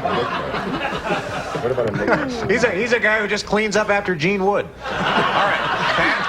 Well, you know, I used to have a great big school nurse who used to talk like this, and she was just as mean. I think Brad had the same nurse because she used to bring out the cold. Oh, a bedpan. Got 3 matches. Got 3 matches. All right, this one, Rodney Dangerfield. Rodney Dangerfield said, "Oh, Rod, you all right? Hey, Brad, will you do this one? Will you do this one? Will you read this one? Just once, Ross. Okay, just one. Just one. Just do this one quickly for us. You do a great... Oh, another enema joke. No, it's not. No. Rodney Dangerfield said, I'll tell you, I went to an English pub last night, and I didn't get no respect at all, you know? They used my blank as a dartboard. Ooh. All right. Good for you, Pat. Doing the show, and you get him in there quick. Not right. Quick. All right, here we go. Roger's got his. Eric, Rodney Dangerfield said, I went to an English pub last night, and I don't get no respect at all. They use my face as a dartboard. Face as a dartboard.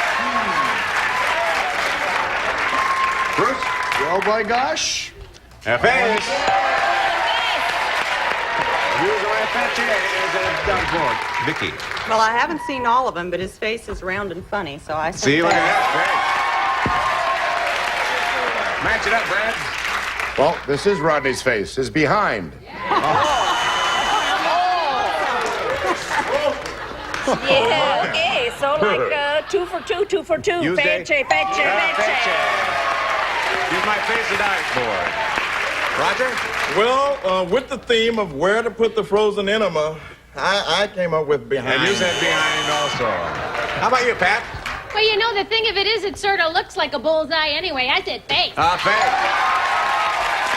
right. There it is, 200 to 150, and we'll take a break and be right back, folks. Here we go. End of the first round, score for our champ, Tammy, is 150. Eric, you have 200. But now it's time to play matchup. This is where you can build up your score by playing against the clock. You're trailing right now, Tammy, so we'll start with you. You can play with anybody. Who will it be? I'd like to play with Vicky, please. All right. You and Vicky? All right, we'll show you a series of matchups. You take the one that you think is the best answer, and every time the two of you agree, you get $50. All right, let's put 30 seconds on our clock. Ready? Go. The big blank. The big easy, the big apple. No, the Big Apple. Match. Milk blank. Milkshake, milk of magnesia. Milkshake. Match. Fall blank. Fall guy, fall fashions. Fall Guy. Match. Foster blank. Foster home, Foster Brooks. Foster Home. Match. Hush blank. Hush money, hush puppy. Hush Puppy. Match. Life blank. Life cereal, lifeguard. Life Cereal. No match. Night blank. Night watchman, nightcap. Out of time for 5 matches. Great job. Your turn, Eric. I like to start. I'm going to play with Roger. Oh, you're going to go with Roger, okay. All right, $50 per match. All right, put 30 seconds on our clock. There we go. Ready? Go. Beef blank. Beef cake, beef jerky. Beef jerky. No match. Touch blank. Touchdown, touch and go. Touchdown. Match. Wheat blank. Wheat thin, wheat germ. Wheat thin. Match. Montgomery blank. Montgomery Ward, Montgomery Clift. Montgomery Ward. Match. Roman blank. Roman candle, Roman Polanski. Roman candle. Match. Behind the blank. Behind the times, behind the 8 ball. Behind the times. Match. Bitter blank. Very,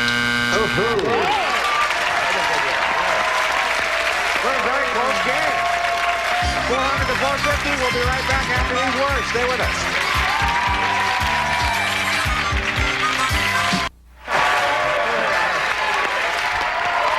Score 400 to 450. Tammy, we'll let you go first. A or B? B, please. Okay. Oh, this is Chief Sniffing Bear said, that new Brave is an idiot. Yesterday, he made smoke signals by setting his blank on fire. Very interesting story how he got his name. Sniffing Bear? He almost didn't live to tell about it, did he? No, he didn't, as a matter of fact. He was dancing with some dogs. That's right. All right, Tammy. Chief Sniffing Bear said that new Brave is an idiot. Yesterday, he tried to make smoke signals by setting his headdress. His headdress. With the feathers? With his headdress on fire. Oh, I saw a lot of worried looks over here. Bruce? Well, close. I figured he put his hair on fire. His hair on fire. Hair on fire. Yeah. Did he? Which on a lot of tribes is their headdress. Don't try to stretch it. All right. Vicky? They do dress it nicely, though. They put little braids, and I didn't even think of the headdress. I said You hair. said hair also, yeah. Brad? Well, I was miles off. I said teepee. His Said his teepee. teepee on fire. Yeah, because they have a teepee, you Not a know. match so far. He made smoke Yeah. signals by setting his... Well, Tammy, I hope you kept the car running. His hair. His hair. Yeah. Okay, Roger. Yeah, well, Brad, you may have been miles off, but you weren't alone. Oh, you got TV also, huh? How are you, Pat? Well, you know, their hair's braided down the back like a little wick to a firecracker, so I said hair. You said hair, too. You said hair. Oh, much disappointment on that one. Oh. Got the car, All right? right, The here we go. tension is mounting. I know. It's the This is a big moment for Eric. Yeah, Eric? Let the balloons go now. No. All right. Oh, sorry. Some guy in the rafters, he just said, Huh? what? Hello? All right. All right, Myrtle said, my husband's like an old car. Whenever we get romantic, he blanks. There's a veritable plethora I of know, answers. there's too many good ones. Oh, too many good. Can we make 2 or 3 of them? Oh, sure. Send them as gifts. Yeah. My husband's like an old car. Whenever we get romantic, he Collector's blanks. Yeah, that's right there. All right, here we go. Did you do My husband's like an old car. Whenever we get romantic, he Stalls. stalls. That's a good one, Eric. That's a good one. Bruce? Well, if this were the Thesaurus show, this might be good. She putts. The Stora's show. That's good. Vicky? Well, there were too many good answers. I said he misses. He misses. He misses. Yeah. Ooh, that's a clever one. Brad? Stalls. How about that? It's like a 0 round I for a liked your second answer, there. by the way. Thank you I very thought it was a much. very good one. It says, whenever we get romantic, he... Runs out of gas. Yeah, see? Is that a good one? Was was funny, but not correct. Yes. Jury, this is a ghetto translation of the word stalls. So I'm authority on this. Conks out, stalls, it's the same. And don't look at him. He's from Beverly Hills. I don't protest too much. Did you see? See, that's the way to bully the judges into an answer. Well, now, wait a minute. Are we able to use our neighborhood slang term for that? Yeah. Fetches out. It just fetches out. Is it a six-a-car? I guess I was. It fetches out. I guess I was hoping and praying in the later years because my husband, I hope he revs his engine. Please, honey. He revs his engine. Hold on. We got a couple of matches, though. Got a couple of matches here in the lead right now. They're Eric, 550 to 400, but now it's time for final matchup. Whoever's ahead at the end of this round wins the game and a chance to play for a possible 10,000. So, Tammy, you're trailing at this point. Who do you want to play with? Edie. Hi, Tammy. Let's You do and it. Edie. All right, this time matchups are worth 100 instead of 50, and you get 45 seconds instead of 30. Get as many as you can, but you have to get at least 550 to stay in the game. Ready? Go. Blank hand. Helping hand, second hand. Second hand. No match. Blank treat. Dutch treat, trick or treat. Dutch treat. No match. Blank puck. Hockey puck, Wolfgang puck. Hockey puck. Match. Blank oil. Snake oil, mineral oil. Snake oil. No match. Blank break. Lucky break, coffee break. Lucky break. No match. Blank poke. Slow poke, pig in a poke. Slow poke. Match. Blank trooper. Stormtrooper, state trooper. State trooper. No match. Blank enterprise. Starship Enterprise, free enterprise. Starship Enterprise. No match. Blank green. Kelly green, Soylent green. Kelly Green. Match. Blank priest. Parish priest, Judas priest. Ooh.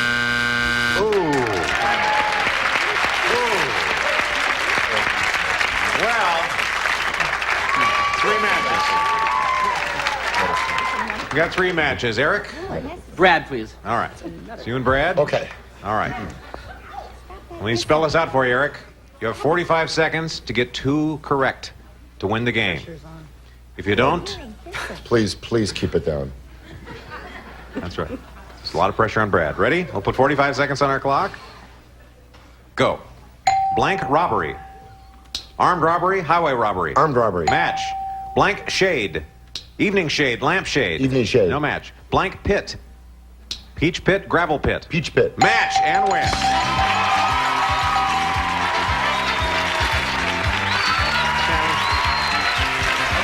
There you go, Eric. Congratulations.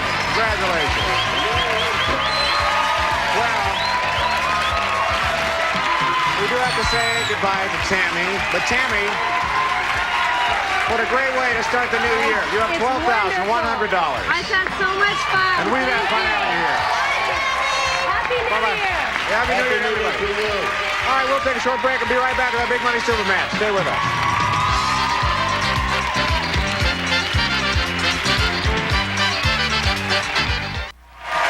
We got in there pretty easy. All right, well, that part over with. Now we'll go on to the Big Money Super Match. You can win over $10,000. Now we'll start with an audience match. Recently, we polled a studio audience and got their best response to this, Eric. Swan blank. Now, if you can guess the most popular answer, you get $500.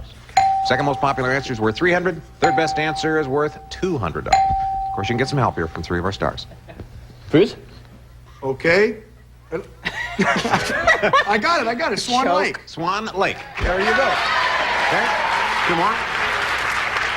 Edie? How about Swan Dive? Swan Dive. All right, 1 more. Pat? Swan Swan song, sure. Yes, your final song. All right, you have Swan song, Swan Very Dive, good. Swan Lake, or a swan of your own. I'm going to go with Swan Lake. Swan Yes, Lake. I think that's All right, let's see how you've done. What is the $200 answer? Swan song. There you are. Yeah, this Pam. Was it, or Pat? With a It was T. Pat, yeah. It doesn't matter. She's I'll a answer. comedian. What is the $300 answer, please? Dive, Swan Yep, Dive. I think you got it. Oh, we need the $500 answer to be There, Swan there. Lake. Yes. Be there.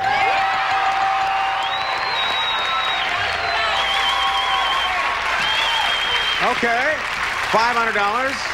$500 means you'll be playing for at least 10 times that, or $5,000 by matching one of the stars head-to-head. Double that amount with a lucky spin on the Wheel of Pasta. Here it comes. No, it's not. It's the Star Wheel, Eric. I'm kidding. Here's the... Here's the pointer. It's not really made out of pasta. No, it's not pasta at all. Here I am getting all hungry. Yeah, all right, give it a spin. Let us know who you're going to play with here.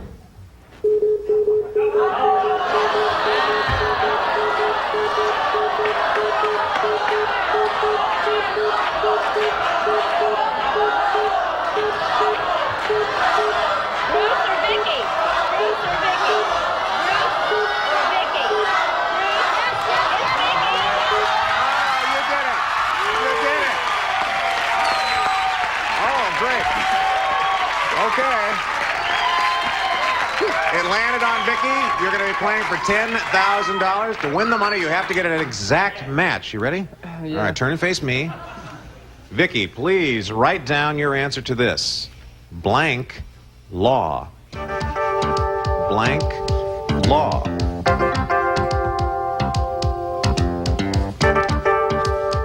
Vicky has an answer quickly. All right, Eric, turn around here. What were you thinking of?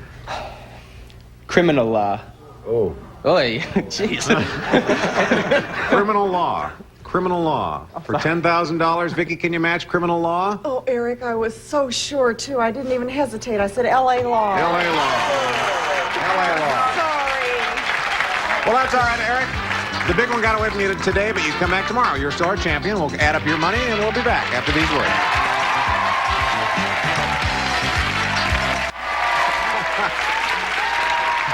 So you're just getting started. It's all right. You have $1,250, and you're coming back to the next show. Thanks. Yeah. All right. Anybody have any resolutions? I've got one. You have quick one? All right. We have a Bruce Baum. What? Everybody can do this. Never eat prunes when you're famished. Aren't you glad that you have that now to take with you? All right. We're gonna wrap this up. We will see you on the next match game, folks. Bye-bye.